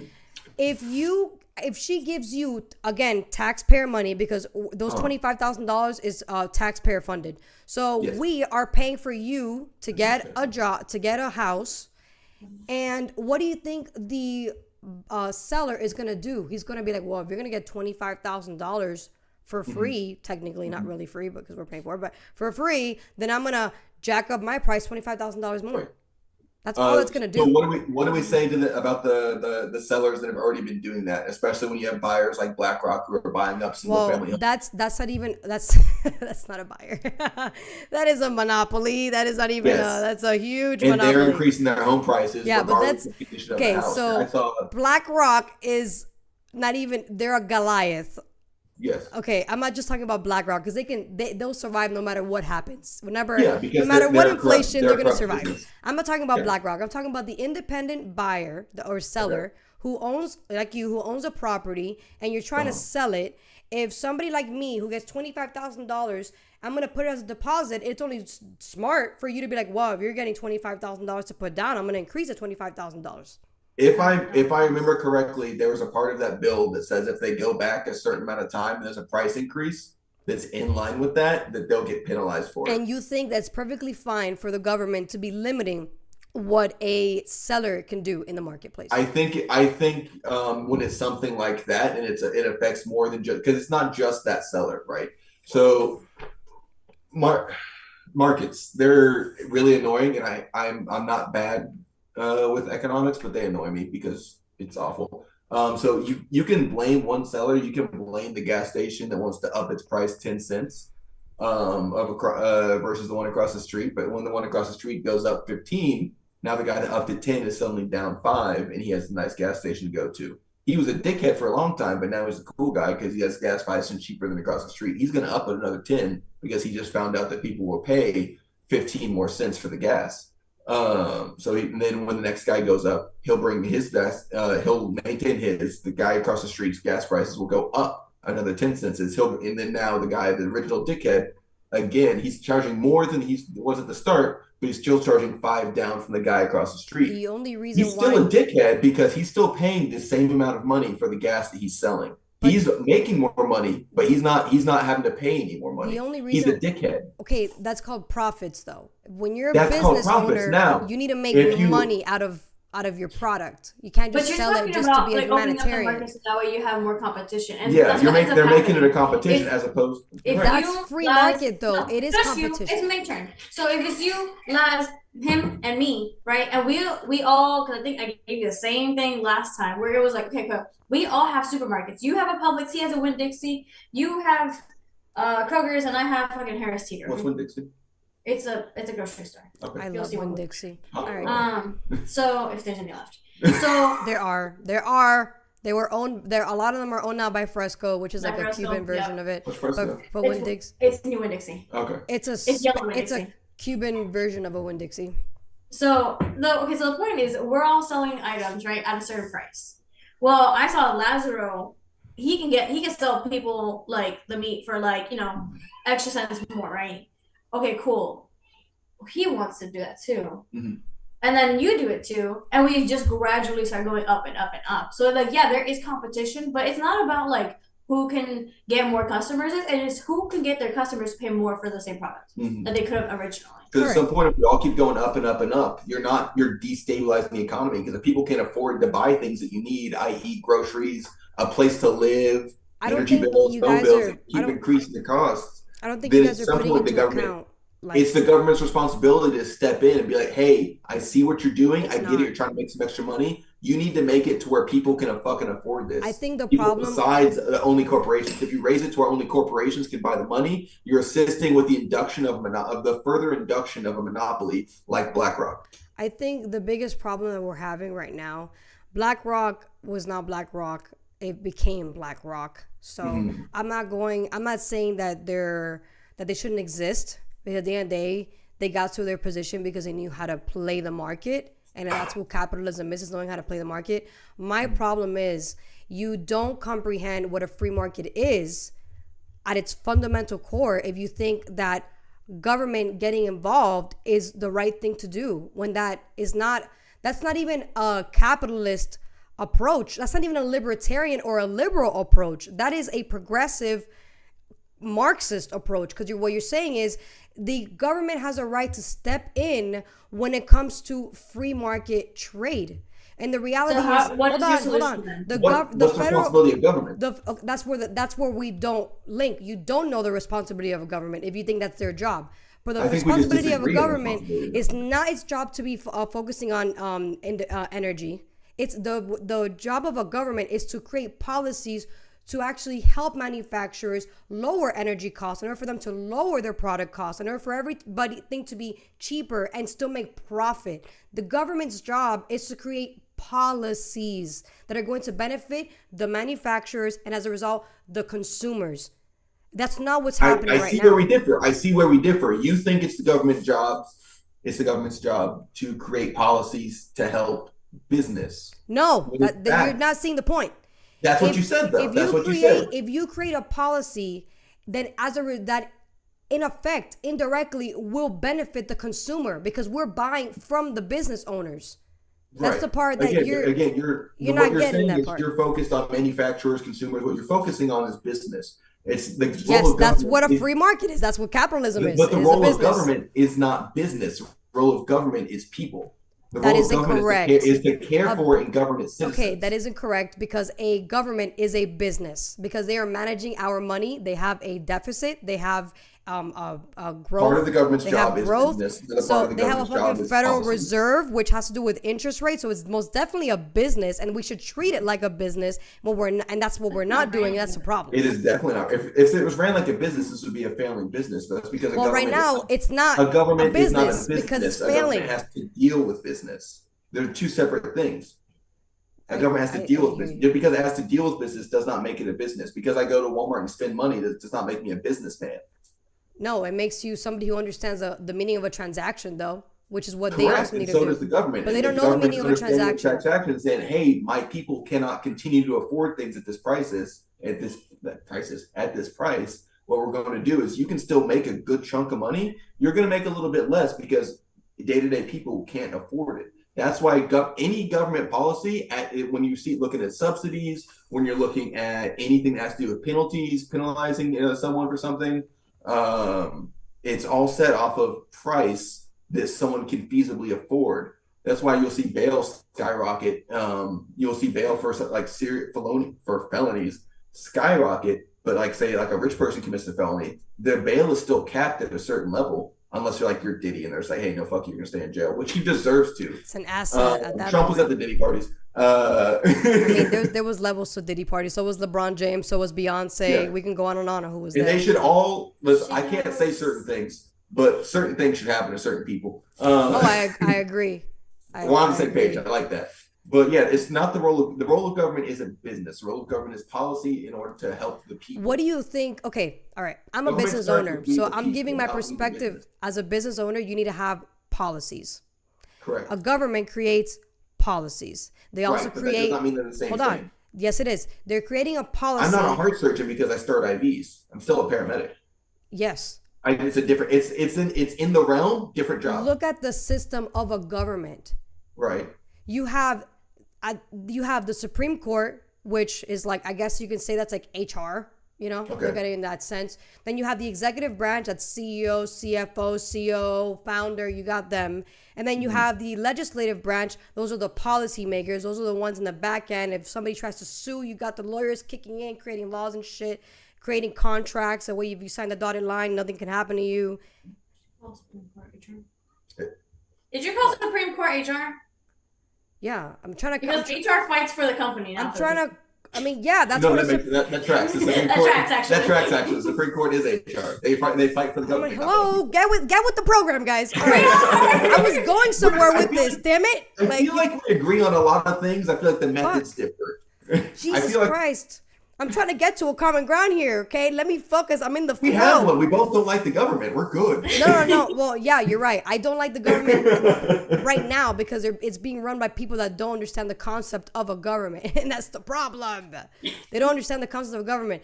So to me, if you were to run the federal government like you run a BlackRock, it would be a way more successful government because you're treating it like a business. But we don't treat it like a business, and that's why it's failing. Exactly. Thank you. There you go. Oh my God. Perfect clip right there. Exactly my point. You get me now. But that's the thing. We're not here for the dollar bills. We're here for like making it livable and like we want a country where people are. It's like, not livable. where The they dollar can bills exist. don't mean nothing though, girl. The dollar bills are devaluing in price, and that don't mean it needs to be the value Dollars needs going to to the go up. wrong people because of people are the ones that make this thing work. Without people living here, it doesn't fucking work. So you can't run it like a business because nobody like. You have to run it like a A good- business a good because example it's is run car by sales. people. A good example is vehicle sales. You'll see people like a new Toyota Tundra that you can get it. It's all tricked out. It can be priced at MSRP at $110,000. No one's buying that. The only people that can buy that are people that could already afford it. But people that would have bought that, like people that have small businesses that require trucks, like your construction workers, your day laborers, things like that, your linemen that are working really hard right now in Western North Carolina, they're not going to buy those because there are people making decisions that don't understand. I get it; they're good at business. They think they're good at business, but they don't understand the consumer. They understand. Who doesn't profit. understand the consumer? Most people that are running businesses. Hold on. Okay, are you a business owner? I said big business, not small business. Small businesses are usually run fairly well, but big businesses, like again, so if I tell you that I'm going to sell you a truck at $110,000, while 6 years That's ago, very cheap. the same version of that truck would have been $68,000. Why do you think that is? This is the part where we're not understanding each other. It's like the same reason that the price of an iPhone goes up when nothing really changes in it. Okay, you're not answering the question. Why are the materials of the cars, the phones, anything going up in price? Trump did a import tariff, so companies like Toyota, when they bring these cars in, the tariff doesn't really hurt China. China already sold the goods to us or whatever country. You are aware that those tariffs are still intact right now, right? Yeah. So So the tariff only affects people buying the goods. It doesn't affect people sending the goods. Okay. So like it's like when say we can take what's a company you order from fairly often? I can't think of Use anything. Amazon. I don't. Sorry, Amazon. I like that. I also don't use Amazon. She does. She's weird. No, sorry, I don't use Amazon. I mean, Amazon Prime, I guess. I use. Okay, so let's say I'll tell you what. You have you ever use like a Afterpay or something like that, or No. What's a common ordering system? Where do you get your gym clothes? I don't. Yeah, she What do gotta you get. include? I'm not a consumer, bro. I'm like the ideal woman in every man's eyes. I All right, don't. where'd you get that? Where'd you get that cork board? Where'd you get the cork board? Target. Target. Okay, so Target wants a bunch of cork board. There's those new import tariffs that were put in during the Trump administration. China is selling the cork board for a certain price. They're the only ones that make the cork board. We need the cork board. We have to buy it and bring it in. All China does is sell it and send it. The Target pays the tariff. So the Target pays more. So the administration did something that harms the American business that in turn harms the consumer. Okay. Even before him, Obama did the same thing. After Correct. Trump, they did the same thing. So we're going back to there's nothing different from there's a lot worse because of the immigration stuff. But there's nothing different as far as if you're going to talk about economic policies that there's a difference. Even though I had more money in my pocket during Trump's administration, even during a pandemic, than with Biden Harris's administration because of how high inflation has gone. Well, you can't say that the Inflation Reduction Act, which is one of the many bills that Harris had a lot of power for, because she did sign off on it. She was like, "Yep, I agree with this one." She is a VP. That is her job when it comes to laws. That inflated everything. So you can't say, oh, Trump had a bad economy and the 2 years of his economy was really Obama, but it doesn't change the fact that the other 2 years he had a pandemic where the government literally shut down because they told them to shut it down. And then I believe he was given a playbook and chose to ignore it on pandemic response. no, Yeah. he followed everything Fauci's. He followed qualified that's for the false. job. He followed everything Fauci did to the T, including the vaccine, which is another. He said that like COVID was like real in the first place. Which is Yeah, he another also said it wasn't conversation. real for like 6 months. Also, Fauci wasn't the only person supposed to talk. That's just the last person that was left. There was a playbook full He of was people a that were supposed to help, and the huge- administration chose to ignore it. He- I'm not saying Fauci wasn't a big part. He was- wasn't a big part. I would say The he's a large part CDC responsible for it. was a huge part of it. Listen. I worked that a long time. I'm well aware. I got. Listen. But the point We can is, talk- we in can talk on those that. 2 years of the pandemic, we were still doing better. And the only reason why we survived as a country was because of those PP loans, which a lot of people did fraud, which I get it. A lot of people did fraud. Including But a it lot of also congressmen helped and- a lot of businesses to stay alive. Mine being one of them, my parents being one of them. I know plenty of small businesses that stayed alive because of those loans, because of those grants. If it Those are wasn't great. for that, we wouldn't fucking be here right now. Thank God. Yep, those were great. So that's why I'm saying, like, you can't say that during this administration we're better economically, because that's not what the polls are saying. That's not what the consumers are saying. People aren't buying as much as they were before. Things are more expensive. You can't buy as much as you were able to. I mean, I don't know about you guys, but my income is not fixed. And yet I still see that I'm wasting more money on less when it comes to goods. So I can only imagine somebody on a fixed income. I agree. I would say again, but a lot of that isn't just the administration; it's the businesses in between, and the larger But part of who it is the on leader? business in between. That's the problem. You don't want to I understand that you work for the service right now, so you can't legitimately criticize, which is what I disagree with. I think you should criticize the service. Regs But are regs. it's a huge fucking organization, so like you're just a fucking number to them. So what does it matter? But whatever. You're not like a fucking Correct. colonel, general, or whatever. That's a different story. But it's the fact that you can't say, oh, you know, it's not ultimately the federal government's fault for doing this when they're literally the one who tipped the domino and all the dominoes started falling into effect right after that. If it wasn't for them tipping it, none of the effects would have happened in the first place. So yeah, I am going to blame Biden and Kamala Harris. And I am going to say that if you vote for Kamala Harris, you're voting for this and much worse. Try to fight that back with your defense, because my offense is on another level right now. My blood pressure is going up. I'm kind of figuring I got 20 more. Yeah, I'm just getting started, guys, and it's fucking 7:30. All right, so no, I'm kidding. I want to really quick bring this other conversation we were having about Cameron. We talked about this. We were talking about bills and how you said that that they didn't agree with the bill. So there were the two bills that happened during Biden's administration. This was why they didn't agree with the bill. So aside from the U.S. Citizenship Act of 2021, they're trying to, create citizenship for illegal immigrants, which I have a really big problem with that. So aside from that, they want to add more border agents to the border out of our tax payer money. So we can't afford food, and you want us to pay for more border agents to not enforce the original laws that have been in the books for years and years and years and years and years. Wait a minute, we're already spending unnecessary money on that anyway, because like detention costs $939 per family, versus if you were able to work with, because it was already like, they had like a study on this. If you would have worked with local companies in that area, you would be able to like house them nicely with good, like with food and stuff like that, instead of treating them like prisoners that they're not, because they're But they like, are prisoners because they they're- committed a crime. Right, but guess what? If you would have worked with organizations down there, it would have cost you $36 per family versus $939. So we're already wasting money on there, and we could we already have a solution, but it's not being done. That's my point. What's the I solution? will say being very familiar You, with. you didn't say anything. All you said was we're spending a lot of money on camping them in these like cages. There's already a solution Yeah. What's the solution? to spending less money on the border. Okay, like So what? which is working with companies there and not just keeping them. You mean nonprofit organizations that funnel money?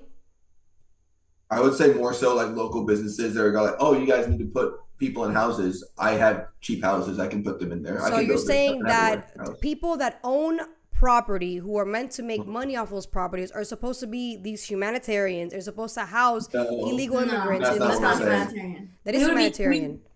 What? No, we're saying that it's like saying if I come by this, if you have a flat tire and I drive by and I say, hey, I see you don't have the tools to change your flat tire. I know you're waiting on your AAA to come and that they are going to come. So you have something set. What I'm saying is you're paying them $45 a month. If you pay me $20 right now, I'll take care of it.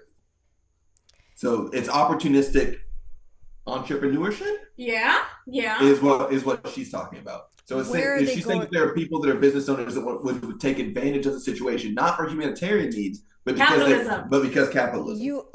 There's no capitalism if you are literally getting illegal immigrants and you're telling, okay, I'm going to give you a really big perspective here. When you're an illegal immigrant, you can't legally work in this country. You have to No, wait. Hold on. No, I'm talking about at the border. she's talking about people U.S. being citizens. detained. So say like they come across the border and there's like there's some proper Texas man down there and he has land and he has facilities and he says, hey, I see you have the problem with these immigrants. Government, hey government, if you pay me this money, I will house them for you. Okay, Send me so the food and I got it. you're not okay. Who is going to pay these people to help? We're The already housing? paying The so much government, money. yeah. It would be less money. I had being Who someone says? very familiar. If you're an entrepreneur and you're saying I'm gonna take an opportunity here and I'm going to house these illegal immigrants, I'm gonna tell the government you're gonna pay me X amount, and for all you know, that can be way No, more you're going to expensive than take the other more person. than what you are having now. So Yeah. you have land. I got acres on acres on acres, and I'm not making any money. I have a off good it right example. I have a good example. Hang on. I can't get over his little short shorts, bro. Can't get over that. It's now. like- He's got great legs. Okay, we're doing good here. He's doing the audience a favor. So, oh man. I don't. Okay. all right, so here we go. Here's my example. So there's a bunch of private industries. I like guns. You like guns. Who doesn't like guns? They're fucking awesome, right? I'm So, glad you like guns. this- She doesn't like this is guns, a by good- the way. Just saying. Just putting that. We out love guns. This is a government issue 30 round magazine, right? there. Okay. It's standard. It's shitty, but it does the job. This cost me, if I lose this and I'm signed for it, this cost me $70. Okay. Jesus. This is a PMag magazine. Same thing. I bought it myself. It cost me $25. If I lose this one, it cost me $25. I was given this one by the government. I bought this one because I like things that work well. If say we use the border, so the government says like, we got this issue with immigration. I'm going to give you this government issue magazine. It cost you, the taxpayer, $70. When instead, if you let capitalism happen instead of just government contracts, you have some proper Texas man come up and say, hey, instead of $70 magazine, I have $25 magazine. And also, if something happens this one, you pay another $25 and you have magazine. So that's what she's saying, is that instead of using the government fund, the government contract dependent ones, I'm so familiar with government contracts with gear and on top of It's so more expensive. it's very, if you're doing a government contract, it makes it 3 to 4 times more expensive than it already was. Just like this, I said this is like 70, $75. This one's 25. That's accurate. This is an accurate representation of what it costs when a government mandates something, is when the government mandates something versus when the free market does. So No, that's a free great market's cool example. sometimes. I love that. That was awesome. My problem Free with market's that great is sometimes. the private, the black, what do you call that? Yeah. What is that again? This one's just a PMag is the brand. Okay. That sounds weird. PMag.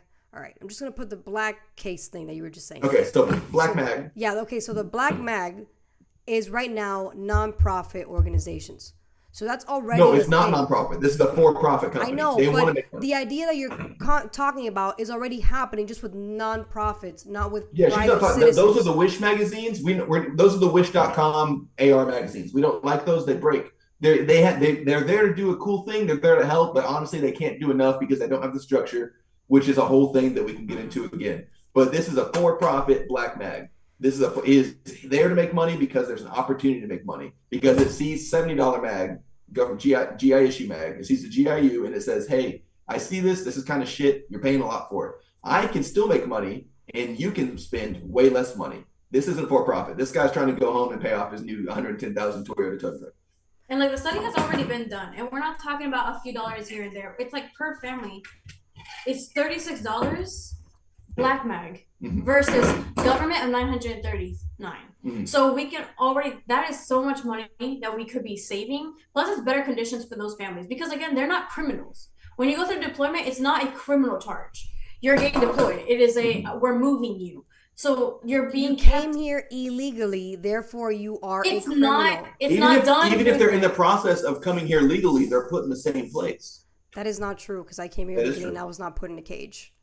So that's false. Yes, if you're getting put in a cage, it's because you're crossing the border. Does not deportate all of them. But you have to remember that you came in a time where like Cubans, it was given away like candy. Again, my mom, she's Colombian. False. That is so false. Okay, well then. I was born here. I'm gonna step out. Christ. That is a lie. But it was given away so much more freer. No, it wasn't, Jackie. Wait, no, yeah, it was. Yeah, it was. Because I would see people that would come here and it wouldn't take them very long to get their paperwork versus my mom. Jackie, that is a lie. The only reason why you think that is because your mother is a Colombian and there's so many resources in Colombia that the government believes they don't need the same help as, I don't know, Cuba, where there's no resources in Cuba.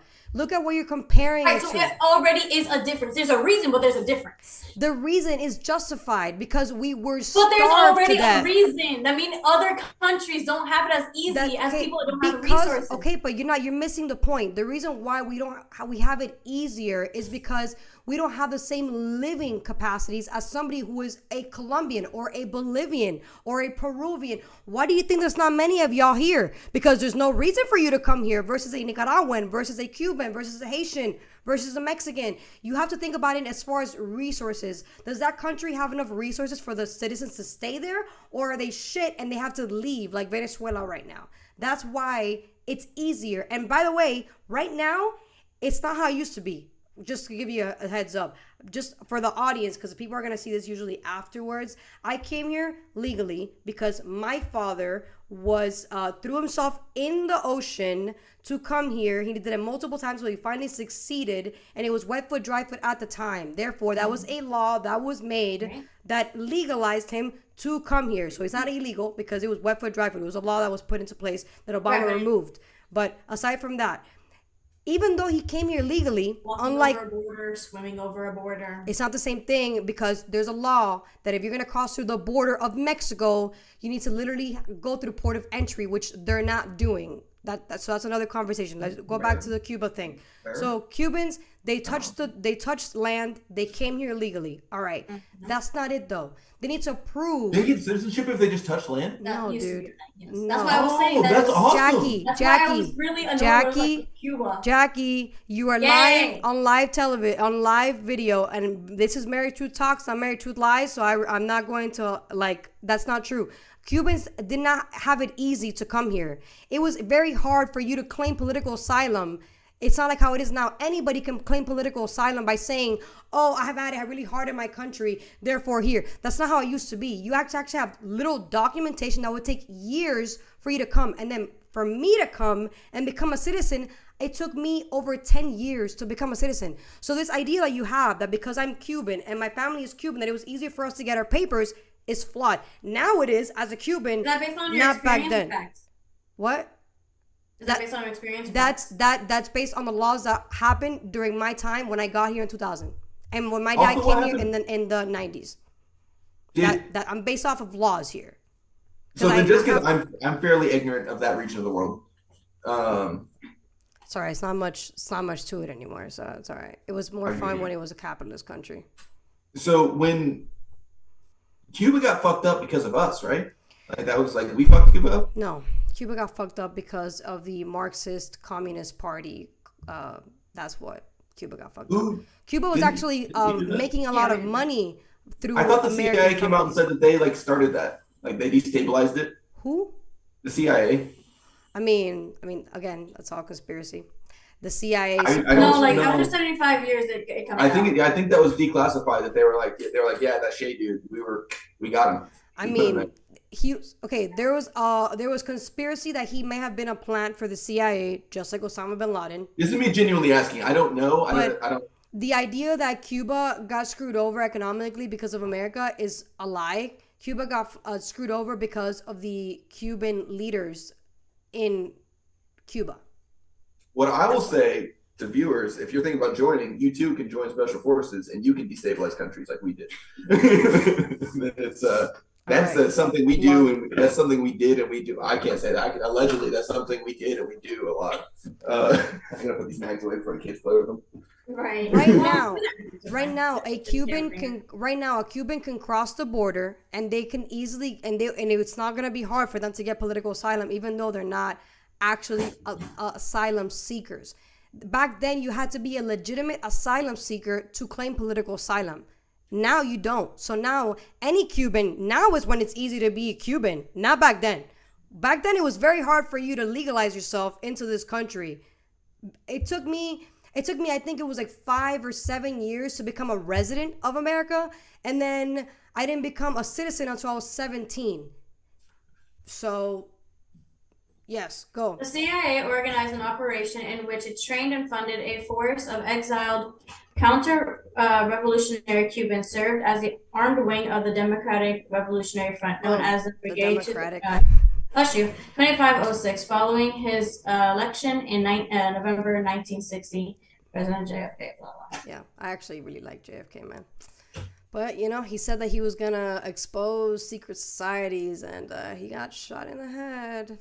Wonder why. You never expose the CIA. Let them do it themselves. Right. That's the rule. But like they were involved, and just because they were involved does not mean that's the reason why Cuba fell. Cuba fell because of the leadership in Cuba at Do you the think time. they might have pushed the domino? I don't know. I was not alive at that time. I have no I idea. would. but there's so much proof of CIA doing that to like so many places around the world.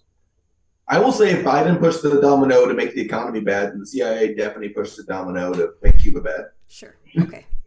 I'm not going to blame it on the CIA for Cuba continuously being what it is. Cuba is where it is because Allegedly. its citizens... Allegedly. Right. Because its citizens got their guns taken away. They have no constitution. They have no rights. They did price gouging. They did socialize the entire economy. And everything became free under the Cuban government. So that is a great example as to why we should not vote for government control of anything in the economy if you don't want to end up like Venezuela, like Cuba, like Russia during Stalin times, or even Putin. What I would say is that we should vote if I was someone that didn't want to be murdered, if I didn't want to kill myself by shooting myself in the back of the head, I would say that we should destabilize the CIA or say something about Hillary Clinton. I don't know. But Hillary Clinton was not alive in those times, but I mean, unless she's again, I feel like we're on board about a lot of things. I think just the vantage point that we have is a different way to get there. yes. I feel like we're on board. Like, hey, we want things to be better for like the everyday American. We want less policies that only benefit the rich and powerful, because like what else? What more do they fucking need? Why are they not happy? I want to touch on that. What do you? Okay, so there is a really toxic perception of the wealthy, and I want to know what is wrong with wanting success in your life. So here's the question: is where do you define? You have to. I feel like that's a good point, because I've had this conversation before. I think you have to delineate not just the wealthy, because there are people that are well off, that are multimillionaires and down, but there are other people that they're compared to that's still dirt poor, that they would kill themselves if they only saw $11 million in their bank account, because that's not enough to do the things that they're used to doing. So there is a delineation between 2 points actually. There's a delineation between the wealthy and the super wealthy. And the super wealthy usually isn't just monetary, it's controlling properties, it's controlling areas, it's controlling businesses. Those are the ones that people will say that people that's what people are talking about when they're like, hey, the wealthy. They're not talking about the successful small business owner that makes $2 million a year. That's not who they're talking about. That is an American success story and should be applauded and lauded in front of everyone, saying, hey, I did it and you can do it too. So there's a difference between the super wealthy and the wealthy. There is also, I don't know why, because I think I've noticed, just like you noticed about people more on the liberal side of things,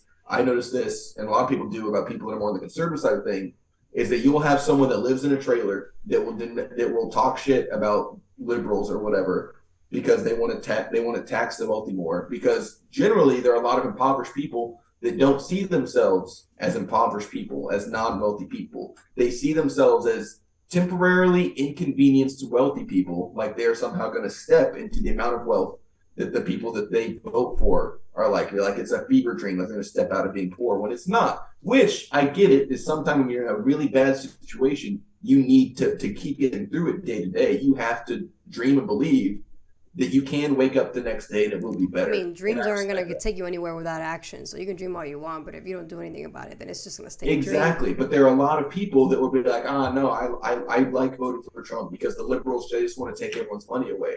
When realistically, a lot of the policies that someone will vote for hurt them directly. I saw people that were voting, that were on WIC, that were DACA dreamers, that were voting for Trump because they're like, yeah, immigration's bad, fuck you. And then all of a sudden, they found themselves getting deported, or they found themselves off assistance because suddenly they make too much money to qualify.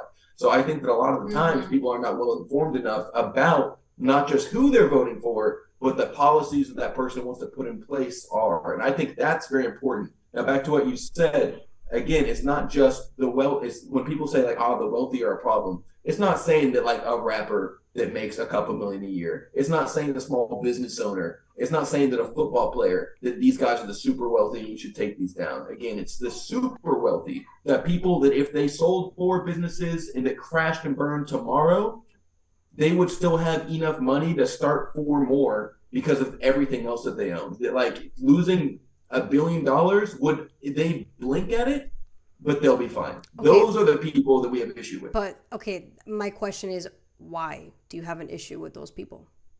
Because generally they have enough money to affect government policy so that things that would affect even the wealthy, the millionaires, the multimillionaires, and you and me, and all the way down at the bottom, because I imagine we don't make enough to be even a blip on their record, right? Not yet. Those people, I hope, hey, one day, I hope we all make enough money to be on their record, right? Not yet. But for right now, we don't.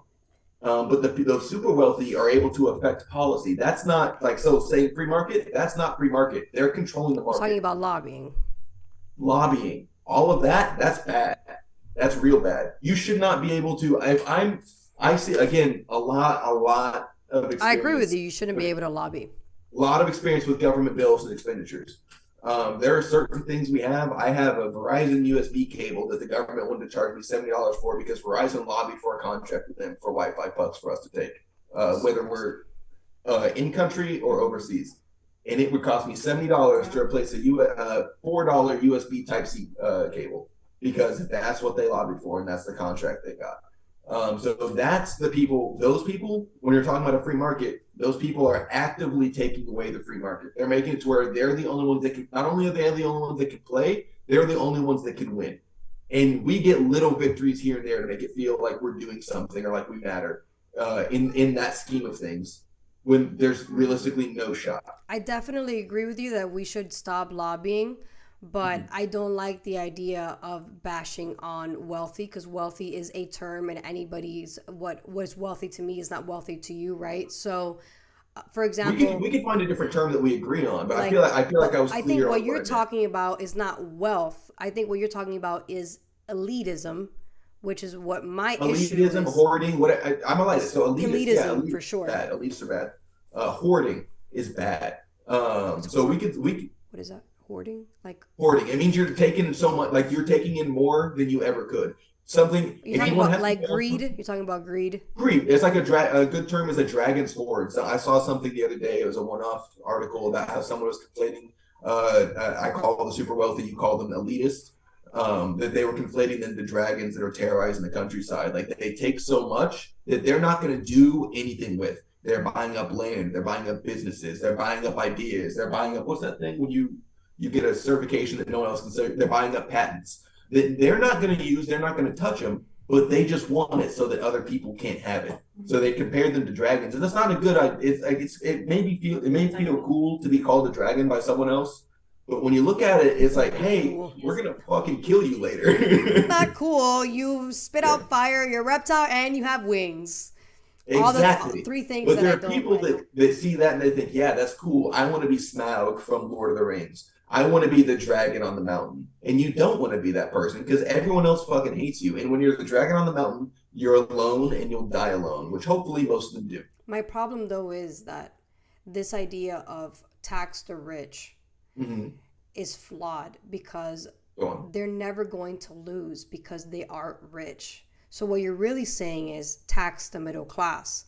And by you taxing the middle class, all you're doing is making the middle class no longer the middle class. And then it's The going to rich be rich versus poor, which is what Marxists want. They want That's rich what we're versus moving poor. towards anyway, with them being allowed to do whatever they want. We're already shifting in that direction. Okay, you didn't get but to I don't think you it's- do not get to Marxism, to a Marxist economy by overnight. It doesn't just switch. No, for It is sure. a- Of course it not. is- Rome didn't fucking collapse overnight. I get that. Exactly. Do you think that we're not on that path right now? Do you Yes, think that I know. left I unchecked, know. We are on that path right now. left unchecked, these super businesses, these conglomerations, and these elitist wealthy fucks will put us on that path to where you will have corporations and you will have people that work for corporations and nothing in between. But the problem is that the people that allow it to happen are, we go back to Congress. So, like, So you do need some form of government. you need Congress to literally tell Congress not to lobby. Like, come on. I agree. This is think not that going to even- happen. I think not even hey, you can't lobby, because a lot of these people are very smart. Like I said earlier, we're talking about like U.S. White collar crime. They're very aware of the laws. They know what they can and can't do. So they'll be asking people like Supreme Court Justice Clarence Thomas, where it's like, hey, they didn't just give him millions of dollars, right? They gave him vacations. They gave him lavish gifts. They gave him things that you can't say. Because I can give Jackie my car. Like, if it's paid off, I can give it to Jackie. And then if she does something for me afterwards, that great. And then I still get to use my it's car. a favor. That's amazing. That's not wrong. I gave her a gift and she did something nice for me later on that was totally unrelated. That's a problem because they're aware that they can get around these laws that are in place, which is why I like to vote for people that want to put more laws in to stop that from happening. Because just how I think you see one line of action that the country will go down towards with either candidate. I see different lines of action for each one. For me, it's if you vote someone in that is already an elitist and a super wealthy person. How is Kamala Harris not an elitist when she has I'm not saying billions she's of not. dollars donations? Again, I'm not saying she's not. I'm saying she's a different kind. It's still an elitist, though. Right, but she's aware that she can lose. The other one isn't. I don't think so. I don't think she's aware that she can lose. I think she genuinely thinks definitely say she is. can win. But she's like living in a bubble. I think that voting for someone that is the thing that we've been talking about, that is the dragon on the mountain, that is the elitist, that is the hoarder, that is just taking everything for themselves and leaving nothing for the man in between. For a guy that has gone on record saying, "Hey, I don't like paying overtime. It's for my workers." I mean, there's a lot of companies that don't like paying overtime. Right. So do we like those people? I mean, it's their right as a business owner to not pay you It's overtime. their right. That doesn't make it right. And again, that helps. But it doesn't change the fact that that detracts from the middle class. But you're denying the right of a private business owner to put their policies in. Who are you to tell the business owner how they should do business? That's my like saying problem. it should be okay to pay someone like prison wages because that's their right. That's not right. You shouldn't even give them wages. They're criminals. No. I'm saying that you should. I'm saying that that's like saying that it should be okay for Walmart to pay their workers prison wages because it's Walmart and they have the right to do that. I mean, we have minimum wage for a reason. Walmart, because they need to pay a minimum amount of money, which I get. Walmart's horrible. I hate shopping at Walmart. I try to not shop there as much as possible. They're a horribly run business, or they're a well run business, but they're horrible to people because you can be a good business, but you can be bad for people. you tell- good business. If you Good tell morals a don't business quit. owner you have to start paying minimum wage of $20 an hour, Mm-hmm. what do you think that's going to do to the business? They'll probably use less of the automated lanes, put people back on the cashier lanes. Wrong. Make The opposite. You're going to do mass layoffs and you're going to automate everything because because you have to compensate by paying employers $20 an hour. You have to lose employers to make money. Bills in the Congress right now. And not only that, you're also putting them on part-time. You can't even give them full-time because the government forced you to pay all your employees $20 an hour and you actually can't afford it. How are you going to pay them $20 an hour, keep the ones that you have, what about this? and What still about make this? money?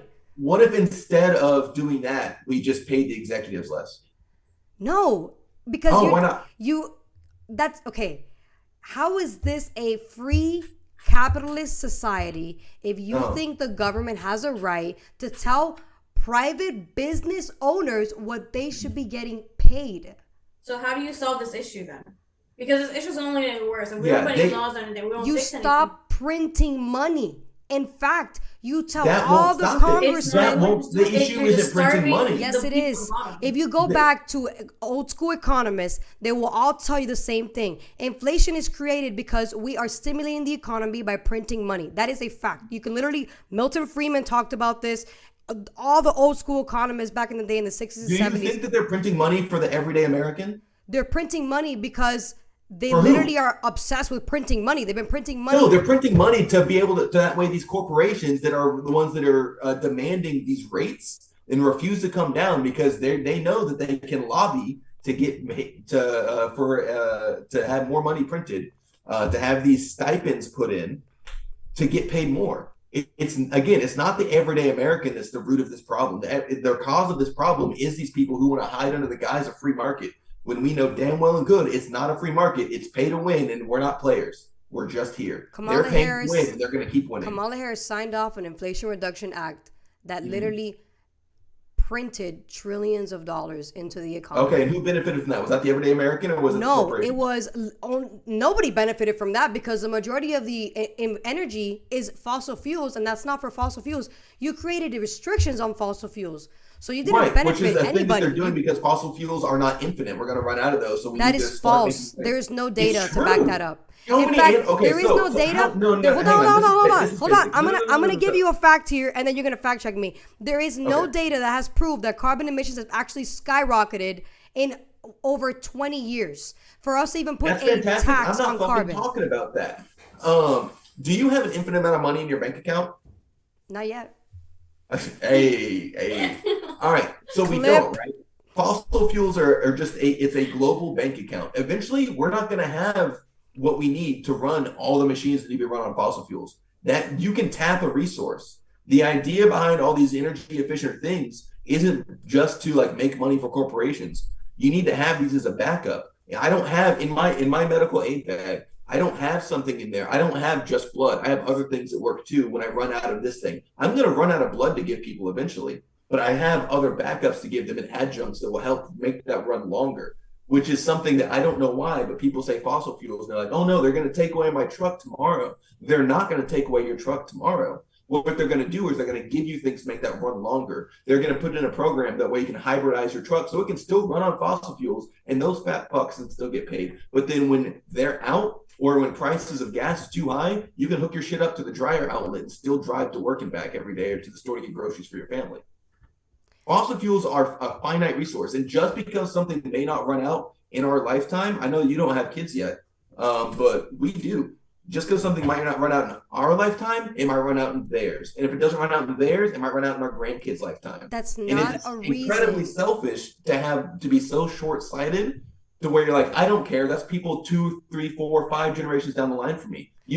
At the root of all things, you should be able to take care of not just your line, but the person next to you and your neighbor, and the ones that are not. They're not your neighbors yet, but they're going to be.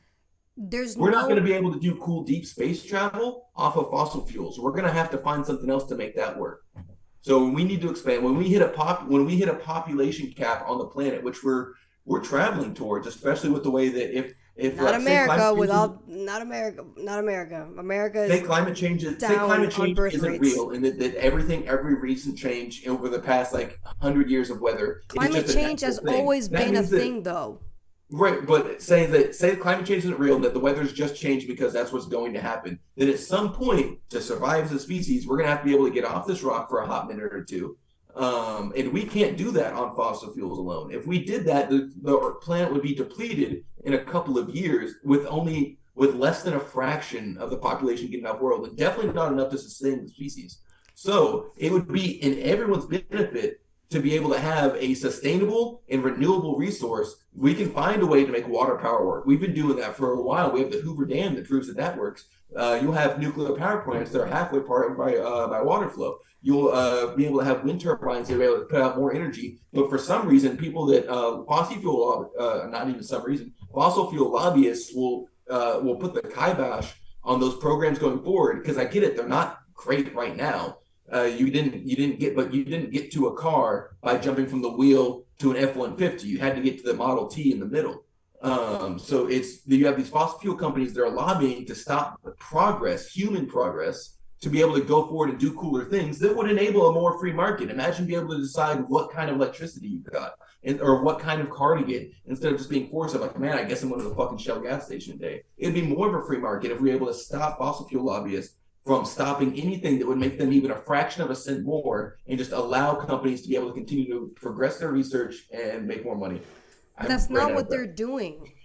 They're forcing you to no longer be in fossil fuels and completely go electric. They're not doing that. They're giving Yes, you they are, because the they literally passed a law called the infrastructure bill, the inflation bill, which has nothing to do with inflation. It had to do with climate change, and literally forcing fossil fuels to create restrictions on them because of the carbon that's in the air because of fossil fuel industrial companies. When China has the biggest carbon emissions, nothing happens to them. Forget about that. We're the ones getting screwed over here. We're the ones paying for this climate change agenda. It's short-sighted to say that nothing happens to them. So whether or not you believe, if you go off on a limb and you say, just like the flat earthers say, it's like, I know I see the science, I don't believe it, the earth is flat. If you're someone that says like, hey, carbon emissions have no effect on the environment at all, and you can't see that's not the point. The point is, there are other countries that have more of an effect. China. We don't control China. I can't control listen to the argument you're making. We barely have proof that we're actually affecting the environment, yet you expect taxpayers to have to spend way more money. We've barely been using coal power for 200 years. Okay. Wait, but there's grants, and also you put on your taxes. Wait, what? What'd you say? As far as like, if you're trying to like transition your home over, like just me, on my own paycheck, like there are grants for that. And I could also like, I think it's like up to 5-10 years. I could put that on my taxes and I get money back for that. Okay, that's great. Grants are taxpayer money, but all right. Yeah, actually, and who's this in? Albanus Gill. Hi, Albanus. Albany, what's up, Albany? Read your comments. Bro, I've been talking to you guys the entire time, Well, guys. DJ Lockdown has been trying to say hi for a while now. Hey, what's up, DJ Lockdown? DJ Lockdown, youtubebomb.com, DJ. DJ's the reason why I'm streaming, guys. So give DJ Lockdown some love. Albanese is the one who's actually encouraged me to look more into economy. I like Albany. He's cool. Yeah, Albanese is cool.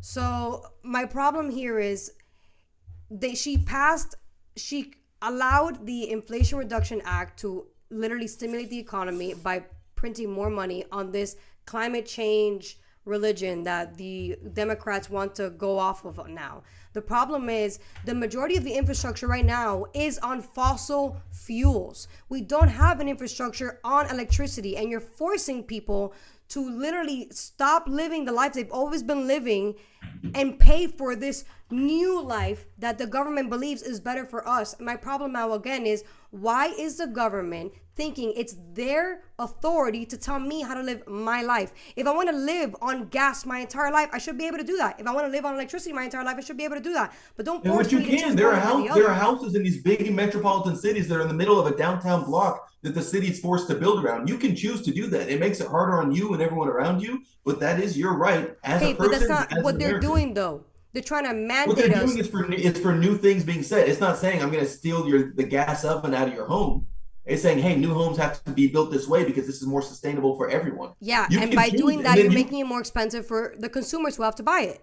You're making it but it would make it more expensive for them to run out of gas at a later point and then convert later. So The the way only- that they're looking there at it, is I'm not no saying it's the best way data to that do it. you're I'm not running saying out of it's the best way gas. to do it. But the way that they're doing it is saying, hey, this will save you money in the long run if we just do this now. Where is the data that we're running out of gas?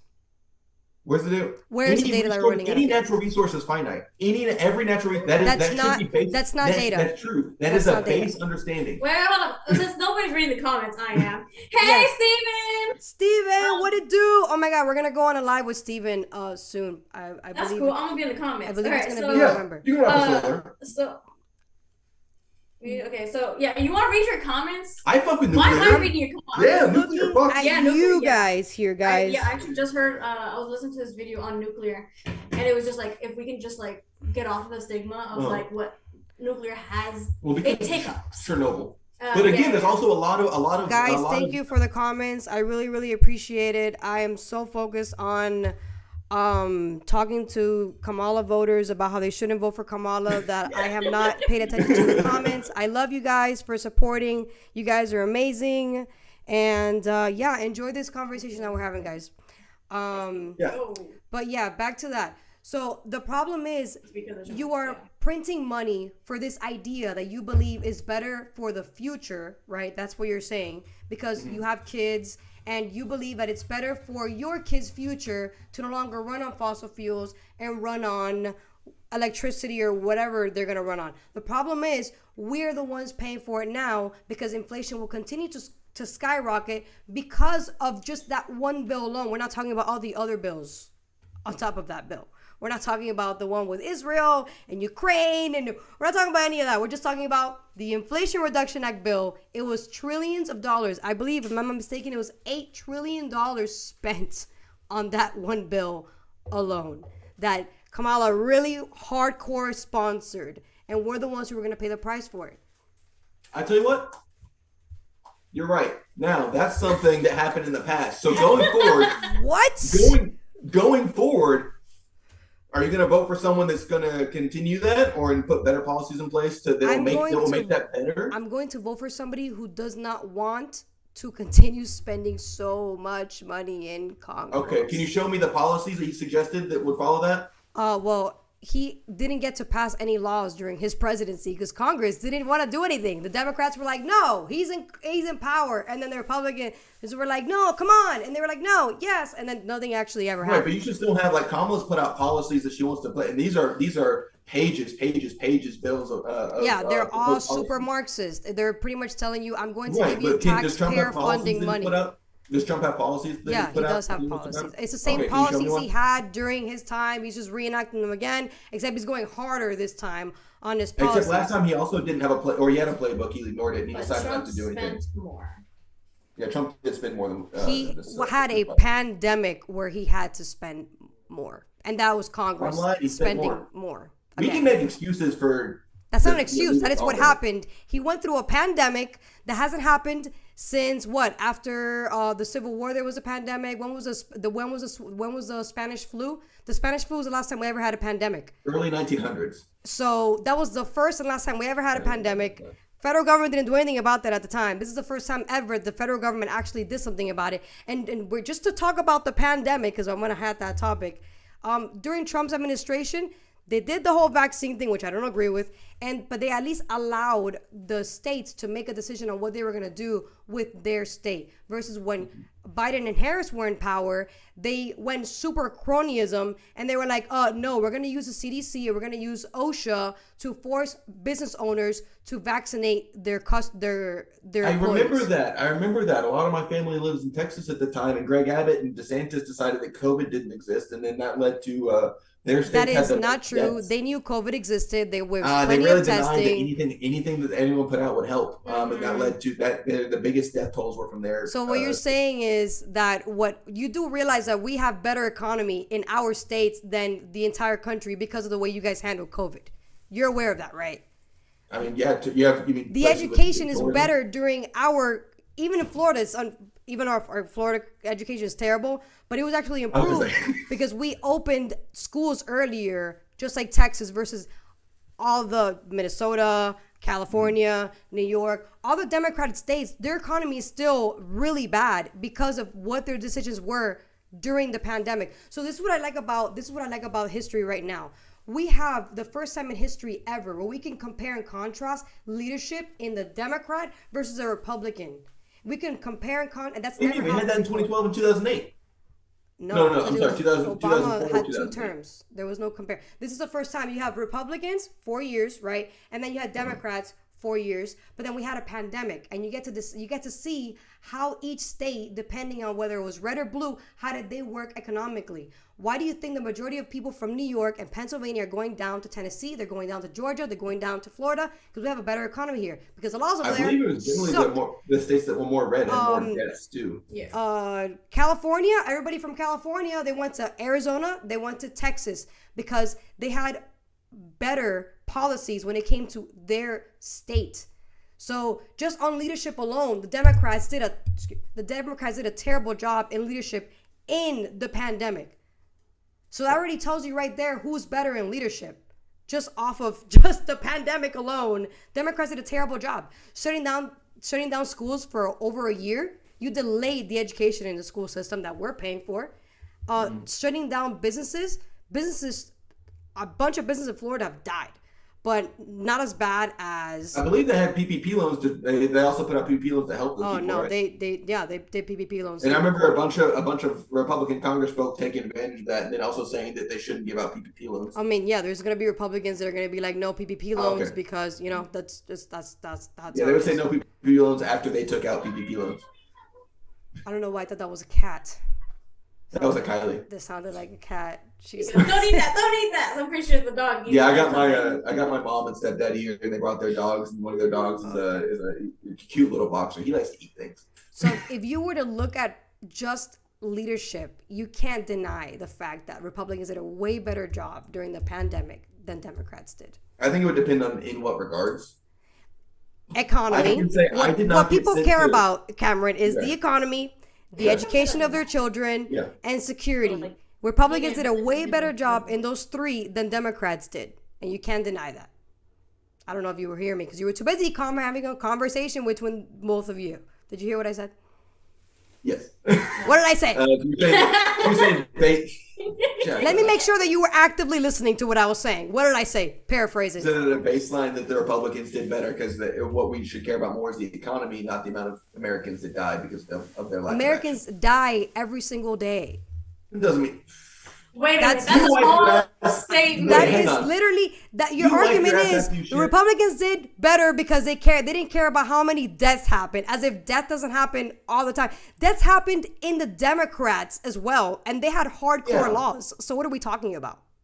Do you wipe your ass after you shit? Come at me, bro. Hell yeah. I wipe it and then I get a little wipey because I don't like the shit part. So you wipe. You don't just leave it because you're gonna shit again. Yeah, of course. Duh. Okay, so just like that, you should probably. I think a government again. We disagree at its point at the role of government. You stated that you think it should enact more to affect the manufacturers, the sellers, and the consumers. I think that the government should work to benefit its people. So I That's think not I the think government's job. That is not the government's that's job. why we have governments. That's why governments formed. as No, society that's of not why we humans, have government. is We to have take care of government to people. protect. We have government to protect. We Your have government to manage and to enforce laws. Everything else is not up to the government, and that's the problem we're having. You don't understand what a government's Well, supposed to do. do. Let me make it really clear to you. You both serve the military. I paid Yeah. for your salary. And Your I still pay taxes. Your and I think job. that's bullshit. I you know what? I agree with you there because I'm paying for taxes. I'm paying you, and then you're paying the taxes again on what I They're already paid taxing you. you. They're So it's like taxing double your tax. taxes. You should Yeah. vote about that. No, I am. I'm totally. I am not paying taxes. Well, yeah, we have a problem. She is the problem. All right. So this is the problem It's I'm my having. problem. You know what I mean, bro? Doesn't have a problem. We're good. We're chilling over here. So you worked for taxpayers. Yes. And in the military, your job is to defend and protect. That is your job. Now, there are specific jobs that are for the people. Like firefighters is an actual like public servant for the people. Police officers are not public servants; they're law enforcers. So they're supposed to be doing the bidding of the government and enforcing the laws in the books. But we still pay those people. That's correct, and I love that you said that. All right, another clip. Cool. So that my problem is just that if you believe that the government is there to be there for the people, then you're missing the whole point of what a government actually is there for. Because you are an example of it. You are working for the government, but but you're getting paid by the people. So I'm giving the government my money, and the government is paying you with my money. So that means you're still working for me, theoretically and literally at the same time. So this idea that the government is meant to help the people is false. The government is meant to manage the money, and then I would say where less the people is going. working for you, more working for your interests, or for what the government says your interests are. Yes. But it's not the people. That's what I'm saying. Correct. That's like what you said earlier about the like cops aren't there to protect peace. They're there doing stuff. Cops are an occupying force set there to enforce laws that are set upon by the social elite to keep the lower class to that way they can it can continue to benefit the higher classes. Wait, hold on. Laws are threats. So you're saying that laws are here to protect the elites and to prosecute the poor? Laws are threats made by the elite classes of a society, made to enforce and maintain their standards of living while keeping the poor folk down. And police are nothing more than an occupying army making sure that happens. Clip that. Okay. All right. I mean, sure. Okay. I think we have a lot to talk about. I have a lot of strong feelings about a lot of things. That's fine. We got like another. We're here until 9. Okay, time. What time are we supposed to have finished? That was at 8. Oh, okay. All right. So. Hey, what's Albini's been saying? All right. Albini's. Yeah, I like him. When is he gonna go on? Who? Albeni's? Yeah. I don't know. Maybe next month. It really just depends on DeSantis him. made it worse. I agree with that. I don't care what he's talking about. DeSantis made it worse. That applies to everything. I fucking love DeSantis. Y'all tripping. I feel like We he have definitely do. issues. I love that. That Any guy actually man that has to wear heel boots, I can't respect. He helped He's your short. state. You are aware of that. He helped your state during the hurricane because your governor couldn't react before time, and he had to send National Guard from Florida to help your governor because your governor's a Democrat and is a shitty leader. And I can say that because I'm not in North Carolina. Which I will say to any Florida National Guardsman, I really appreciate it. So we're out looking in Western North Carolina right now. It means a lot to me. Thank you. There's a lot of things wrong with DeSantis when it comes to insurances. If you want to talk about banned books and Emotional whatever, intelligence, but when it comes to national security, which is what actually matters, considering you guys have children, that should be like the priority. He's fucking amazing. I mean, what he did with North Carolina already tells you he cares more about your state than your own governor does. So that says a lot. The last thing I want to talk to you guys really quick, and I'll let you guys go, is make move. What's that? I can't say that without having a stroke. Make more sheep sounds. He says it is happening. It is happening to people all over the place. I don't know. What's he talking about? Hey, sheep sounds. I don't know what you're talking about. It's happening to people all over the place. I read it, but I don't know what he's talking about because Me either. This is the latest. Elaborate. Sheep sounds. Elaborate. Yeah, for real, because I don't know what you're talking about. Please. It sounds like he's trying to make a really good point, and I don't even know if I agree with it yet. Well, I mean, I can't agree with it if I don't know what you're talking about. So That's what I'm saying. Tell him to elaborate. Anyway, make more sheep sounds. I need you to elaborate, please. Well, you guys can look at that while I'm like telling you. Okay, so the last thing I want to add on to this is just transgendered military ban, because Donald Trump did remove that, and then the Biden-Harris administration, because they're so obsessed with like having people cut their dicks off and tits off, that they put it back. So do you think that we should be paying for gender-affirming medical care, including hormone therapy and surgery, if medically necessary, on tax dollar dime? To my knowledge, they are no longer paying for those services, but they are allowing service members to pursue that care if they so choose. When Personally, did they stop doing those services, to your knowledge? huh? When did they stop doing those services, to your knowledge? If I believe so, it was. And again, anything that says like when they put something on the pipe that goes like president or whatever commander says something, it goes all the way down the pipe, has to pass so many different things in QC, whatever regulation or memo is going to get put out, right? It can take a long time. So it can be like you can say something in 2021 and it doesn't really take effect until like the middle of 2023. So to my knowledge, and this is just from, I'd have to go and check the regulation, right? To my knowledge, the last memo that I had to be made aware of, I've been in student status for a little bit, so I'm off the hospital memo list for now. But to my knowledge, that ceased being an option for people to pursue that care on the military dime. There's separate piles of money, right? Separate money pots. But on the military dime, specifically, I believe that stopped middle or beginning of 2023. That's when they were like, hey, no, it would have been late 2022 because I think I was in Africa at the time. So middle to late 22 is when it was like down to our level.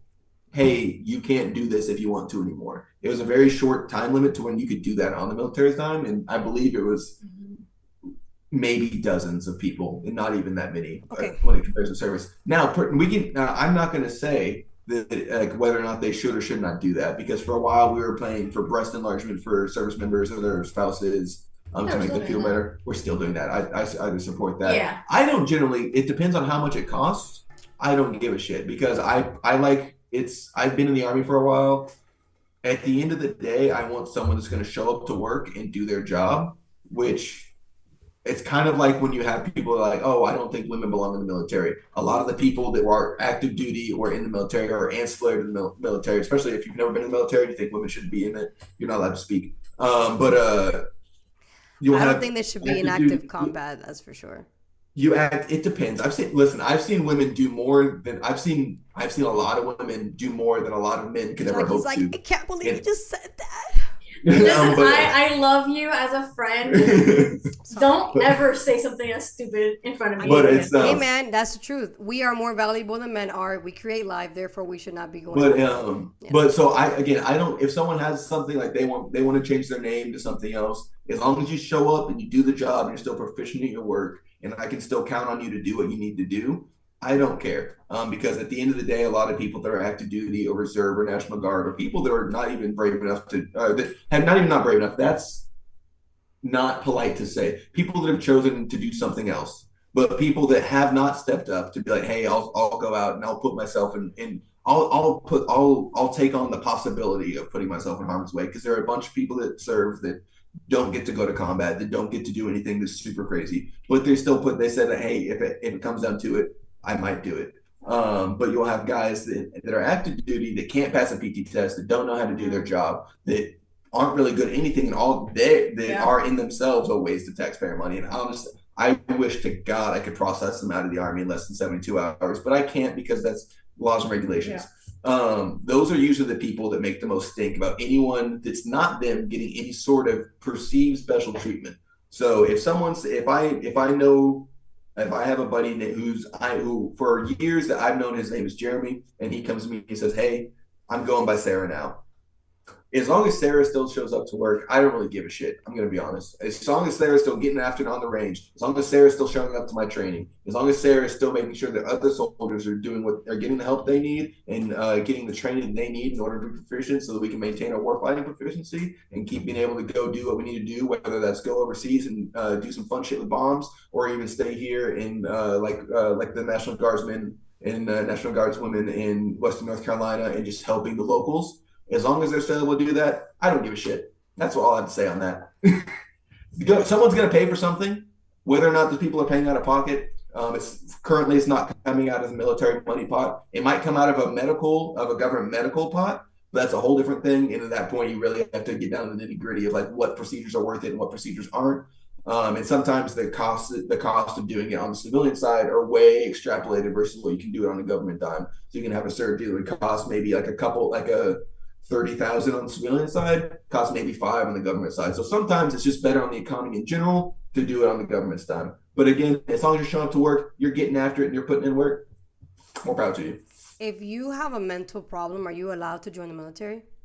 I know. It Listen, depends on the they encourage mental problems in the military. You kidding me? You force a lot of young men and women into alcoholism in the barracks between the age of 17. That is to not what I'm 20 years old. asking. And if If not, you- you're not in the body if you system are and diagnosed- you're- If you are diagnosed with a mental problem, you are not allowed to join the military. Well, I don't know. I actually know No. people that are in with ADD, ADHD, Depression. BPD, That's depression. not Some a people, mental problem. some people develop things while they're in. But that's not what I'm Um, asking. On I'm screening asking in, they try you not be- to, but if sometimes you're- you don't know that If someone you're has an issue. bipolar, if you're schizo, if you have an action, those are not mental problems. Anxiety, Right. depression, those are things that are developed over time, but you can remove that. I'm talking about things that are diagnosed by a psychiatrist before. I'm pretty sure, from my understanding, you do have to take some type of mental exam, not just a physical exam, to make sure that you can go in. Because I know somebody who I can't say her name who couldn't go in because she had a hearing problem. So because she had a hearing problem, they didn't allow her in the Navy. So Listen, what I'll tell you is that according to the government, and hey, government, I don't know what marijuana smells like. All right. Never had it. Okay, government? good for you. Got it. Okay. That being said, allegedly, I definitely could know what marijuana smells like and tastes like and feels like when you smoke it. My But according to the government, I don't. So that being said, there are definitely some people that get in with one medical issue or another, whether it be mental or physical. I have a buddy with a septal heart defect. He's been in the infantry for about 12 years now, gets after it and kills it.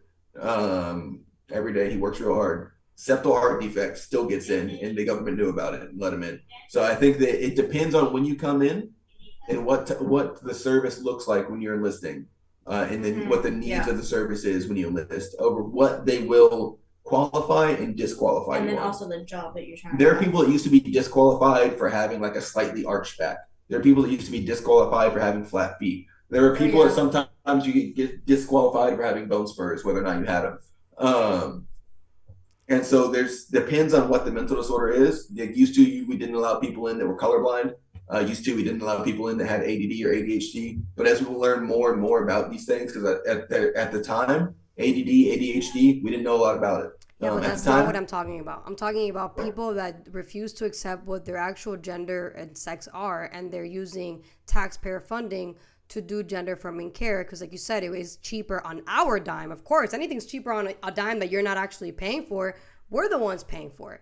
So it's easy to say, yeah, I mean, as long as Sam calls himself Sarah and still does the job, I don't care. Of course, you're going to say that. You're not the one actually affected by it.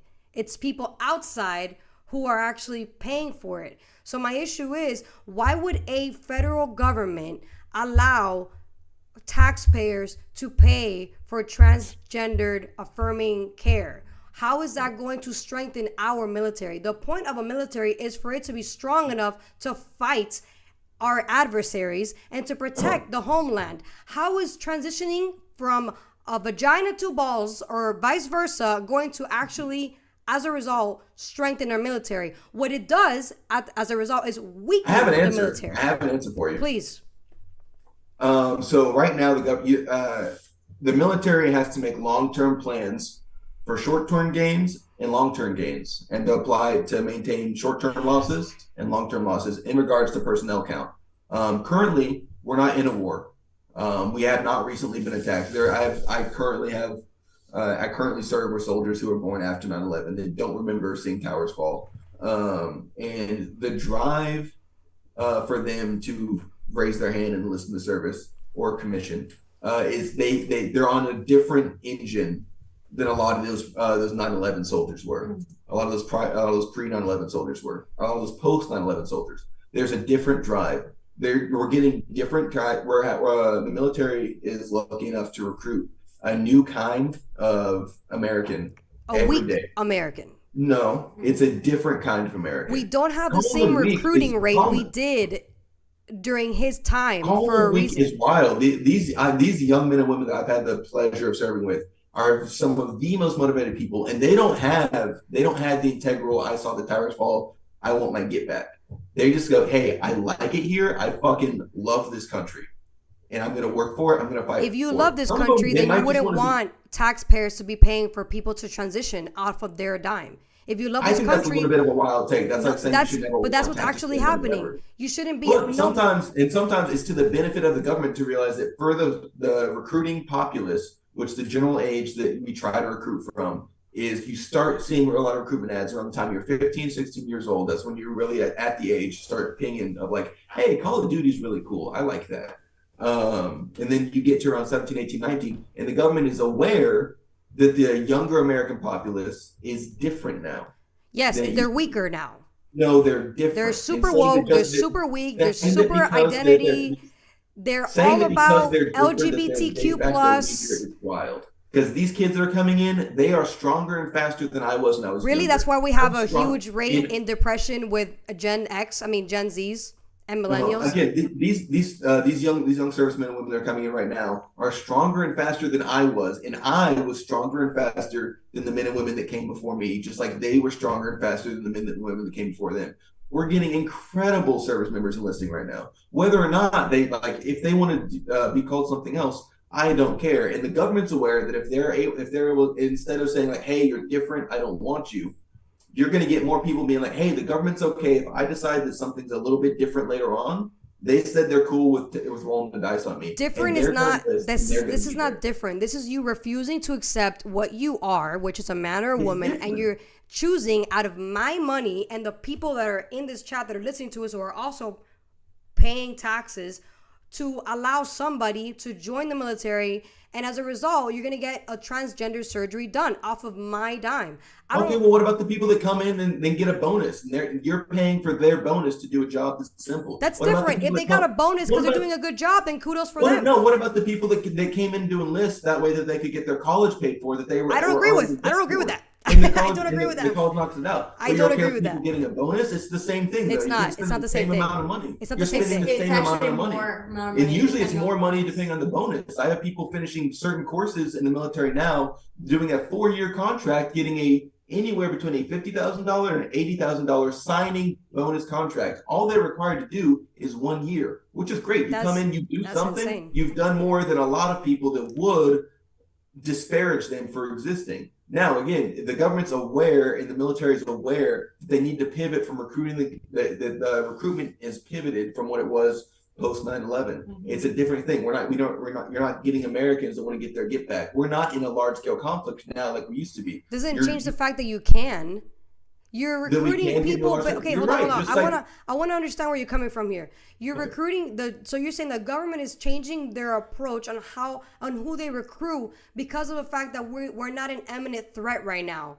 However, that's not a reason to change your recruiting just because we're not at war right now. We can be at war 3 years from now, depending on who's in power. I believe if you're voting for Kamala Harris, you do want war. 9/11 people were angry. People wanted to do something. People wanted to. Kamala Harris has neocons endorsing her. So if she wins, I predict we will go to war. We will go to war. She has a what? She has neocons endorsing her, like Disney. What's a neocon? Is that like a Decepticon? It's a Republican that loves war. Oh yeah, I serve with a lot of those guys. They really like war. Yeah, they love war. And most of them that I know person to person, I don't know if you're going off stats, I can tell you right now, 11 out of 10 of those guys are voting for Trump. Yeah, because they're voting for a party that I don't know where the neocons that are active, and if it's neocons that are like want to sit at home and the neocons that are in policy right now. I'm not talking about military because I'm not in the military, so your perspective is different from mine. I'm talking about the people that are in politics right now as leaders in this country, like Dick Cheney, who was the VP of Bush, is a neocon. His niece, Lindsay Cheney, also a neocon. They have a bunch of neocons now endorsing Kamala Harris, and she happens to be proud of that for some reason. But I predict if she wins, we will go to war. So this idea of changing the recruitment because we are not in war is not a reason to change recruitment, because you don't know if we're going to be in war in the future. Look at it is a reason we're technically to in war right now with Ukraine and in Israel. We're technically it is a reason to change recruitment, because we're not if you just use the same commercials and the same recruitment types that you did post 9/11, you're pulling in a fraction of the men and women that you are now. You have to change recruitment types to meet the needs of the people that you're trying to recruit. You can't just pull the same amount of people out of the ether. I can't just generate a bunch of Americans that want to serve. I have to convince them. Not only do they have to have the drive to step into the office or the drive to walk up to the recruiter. I have to, like, once they're there and then once they're in past that threshold, I have to make it be like, hey, you want to do this. You should want to do this. So you do have to change your recruitment methods. What great just like they changed their incentive. recruitment methods post 9/11, just like they would change their recruitment methods after Vietnam, But just like they changed their recruitment methods Okay, after the but Gulf what War. great It's the same incentive thing. to do that than to allow transgendered surgery during Biden's term, to allow a bunch of liberals to go in for the mere fact that they can get their fucking genitals cut off, just like the same people that Okay, go what in just about to get what free about education. what about Americans that want to enlist and serve in order to get their citizenship? That costs taxpayer dollars. What about Yes. Americans who want to enlist and Yes. serve so that they But that's can not get the a same job, thing go to as college? getting your genitals cut off. It's not the same I don't thing. know anybody who's so. I know a few transgenders. Again, but active duty again, less than dozens. So, who have been thinking about joining the military, but what actually stops them from joining the military is how they're going to be treated as transgenders.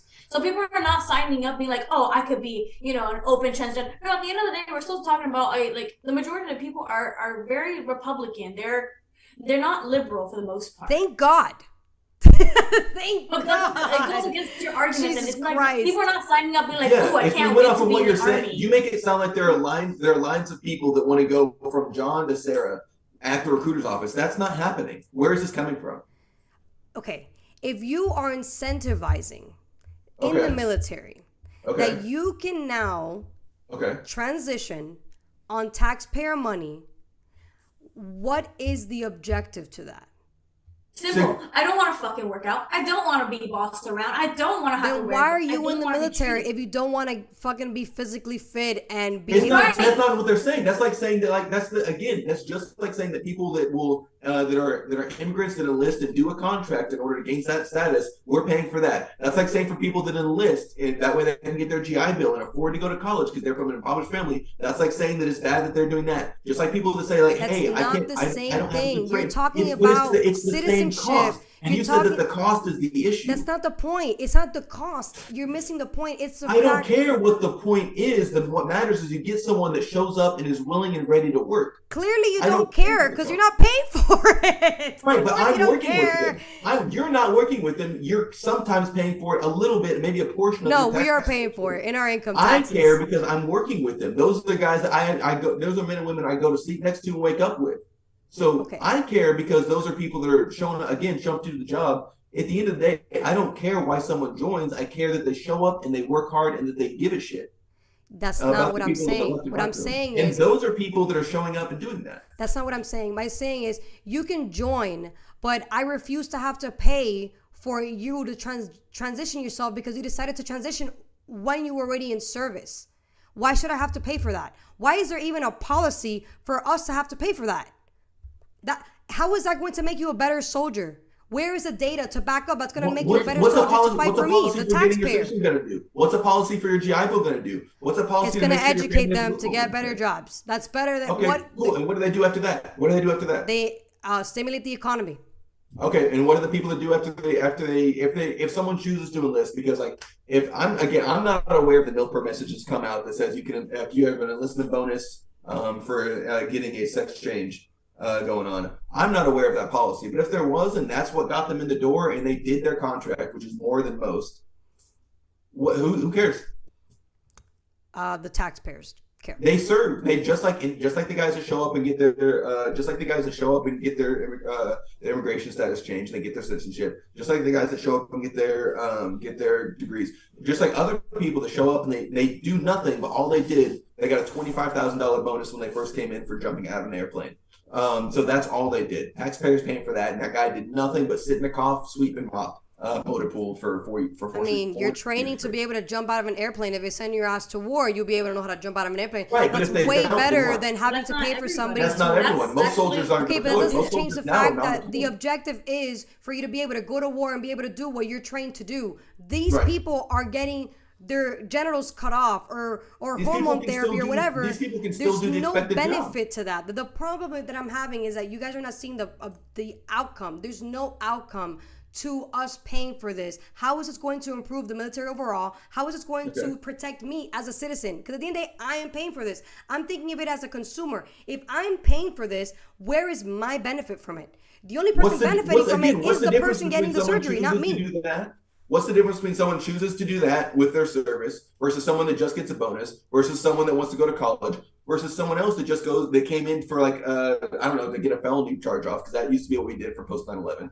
Like, what's the difference? It costs the same. The difference is the outcome.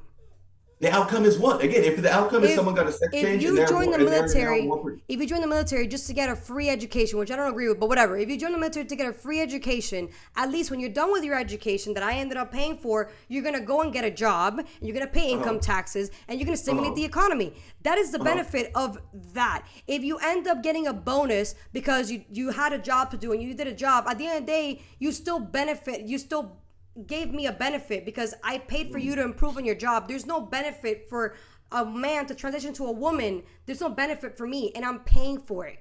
That's where I'm at. No, because for them, you're saying that like whatever they do afterwards stops. You said that the other guy goes on and stimulates the economy. Whoever comes in, if they decide to transition, which again, power to them, who gives a fuck? It's weird to focus We do, the taxpayers. We're the ones who give a fuck. Because the money's already going to other places. Might as well. It doesn't change the fact we don't want to pay for that. That's the problem. We don't want to pay for that.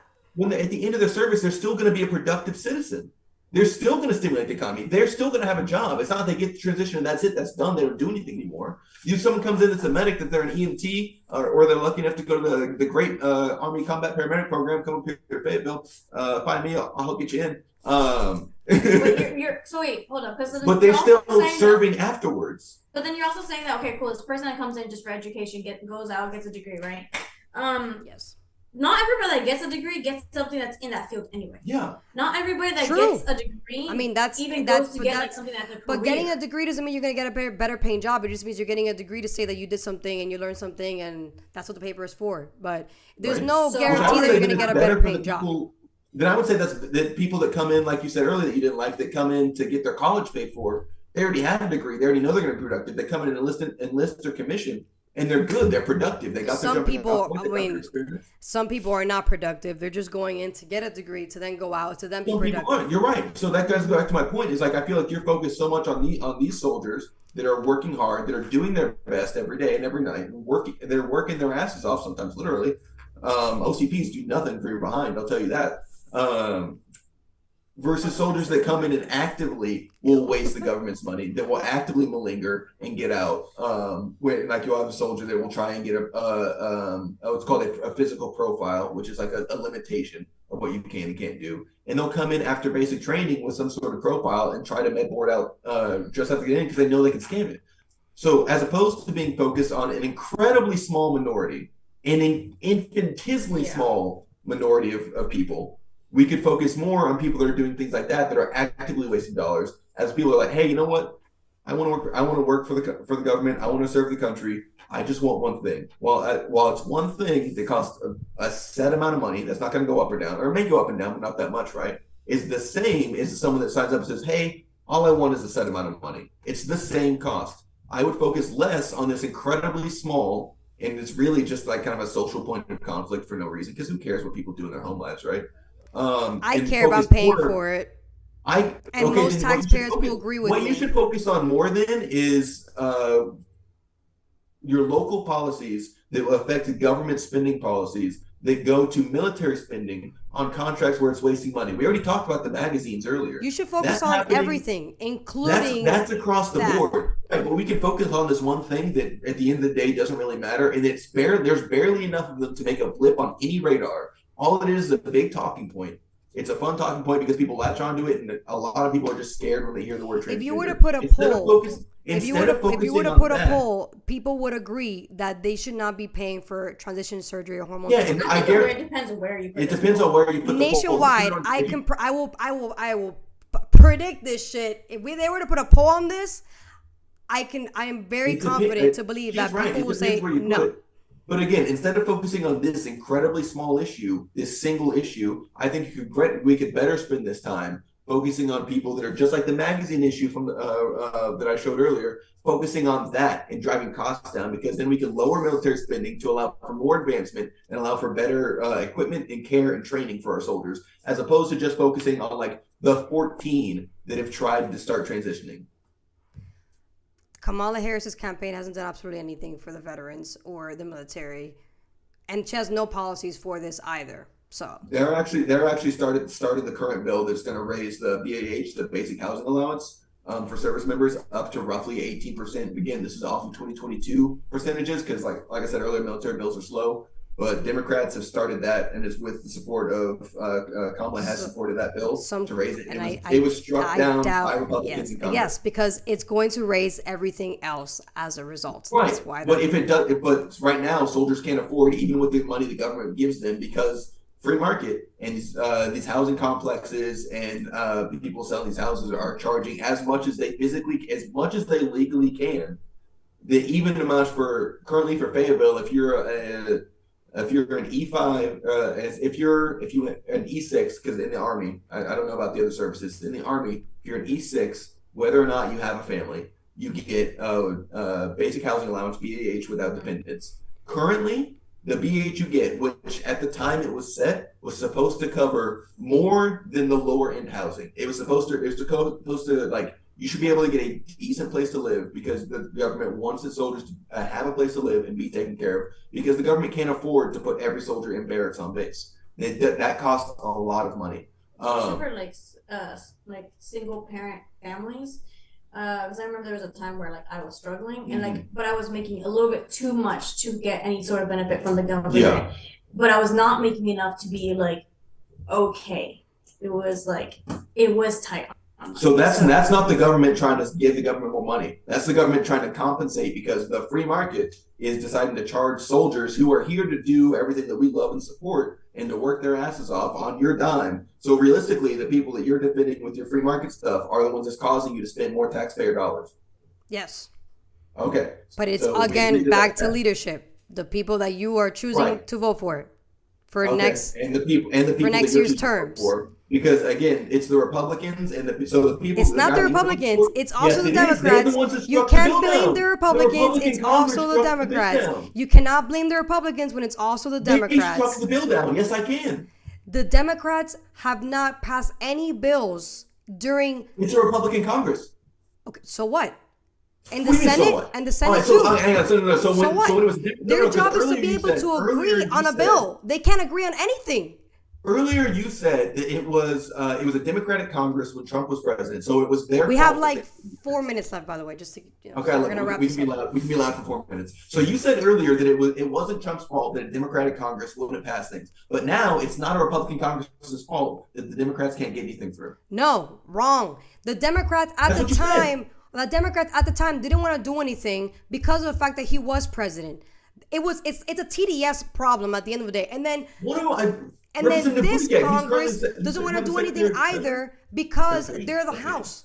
The problem is that, okay, the Democrats have a narrative, the Republicans have a narrative, and their narratives aren't coinciding with each other. But I have a problem with you saying the Republicans are bad and the Democrats are good when that's false. I'm not saying they're good. I never said the Democrats are good. I don't like them. I think they're dickheads. I don't. You did say that Republicans were bad, and you didn't want to admit that the Democrats aren't to blame as well. Again, Democrats bad. I'll say that. Hey, Democrats, you're bad. Republicans, you're worse. Fuck you. Hey man, I'm a Republican. If you actively vote against things for service members, I fucking hate you, and I can't wait for bad things to happen to you naturally. All right. I don't know what happened there, but I just heard the ending of that. So okay, so we got 2 minutes left. So. What I definitely say that we agree on is that we are being affected by leadership. What we don't agree on is that you don't want to accept the fact that the head leaders are the ones at fault. And right now, the people are really getting affected, and the people that are in charge are the people that you're choosing to vote for next year's term. So I'm just putting this out there. If she wins, I predict things will get much worse.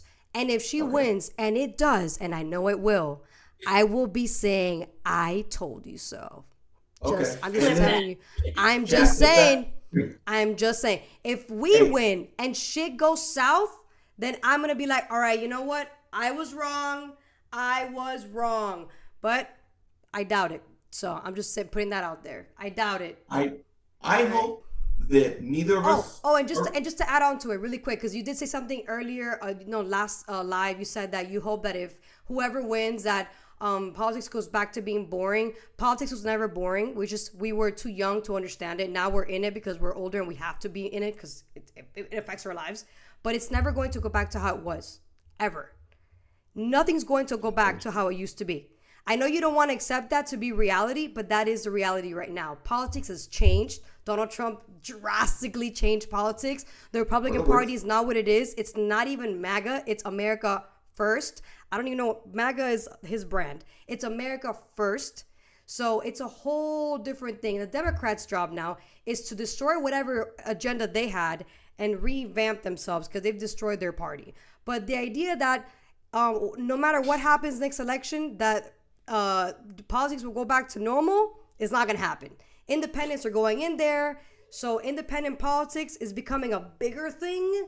So if anything, politics is going to be more popular, more trending. It's not going to be what it used to be. It's a whole different thing now, a whole different animal. Hey, I really hope you're wrong, but I know we're almost done. So I just want to say thank you to Beanies and Sheep Sounds, and there's another dude up Yes, here. I think she did respond to it, to his comment. He did say that one of the cases I think that we were talking about was a case about the case that you were talking about, Cameron McCough or whatever, that guy. I think he's talking about that guy, how he was on a date with a journalist and the journalist is the one who exposed or whatever. I think that's what he was talking about. He never said who he. But we were talking about DeSantis at the time, so I wasn't really sure. Yeah, if they could send that somewhere, or if you could find a way to tag that in another one of your posts, I would love that. But this has been awesome. This is really fun. Yes, I like I really like how Cameron is with you, Jackie. I feel like you electrify him because he was so like nonchalant when it was just me and him. He was just like, he whatever. has a very strong personality. There are But certain things that make you're me the jump. one who like turns that on though, because that was not on when I was with him. Like, I literally didn't I say that she was gonna be the one to like amplify you? I did say that shit in the beginning. I was like, she's gonna be super chill, and he's gonna be the one who's gonna be like, yeah, because his defense attorney is right next to her. My dog is like screaming at me right now. 'cause he This wants was attention. really fun. But guys, this was awesome. We're gonna do this again. I'm gonna see if Adbenis can join in on the next one, maybe in November. I'm gonna be using Twitch from now on once I'm done with this Zoom membership thing that they forced me to pay for. But it is what it is. But thank you guys so much. You guys were amazing. Cameron, I'm glad that you can take heat. That's good. Cause I said I was gonna go hard, so I'm glad that you were able to handle it. It was a good time. I like But it. you guys are amazing, Jackie. I love you very much. I love how much you just handle me. It's great. I don't know why that sounded sexual for some reason, but It made that a little sexual. right, that A sounded little bit. sexual. Yeah, not a good look. People are gonna probably clip that and be like, she did say that if she was a lesbian, she would marry her. And then I said Jack, this. clip that. That's right. But thank you guys. I appreciate you. I love you. And I will see you guys next time. Thank you guys for watching. See you guys on the next Married Truth podcast. Bye.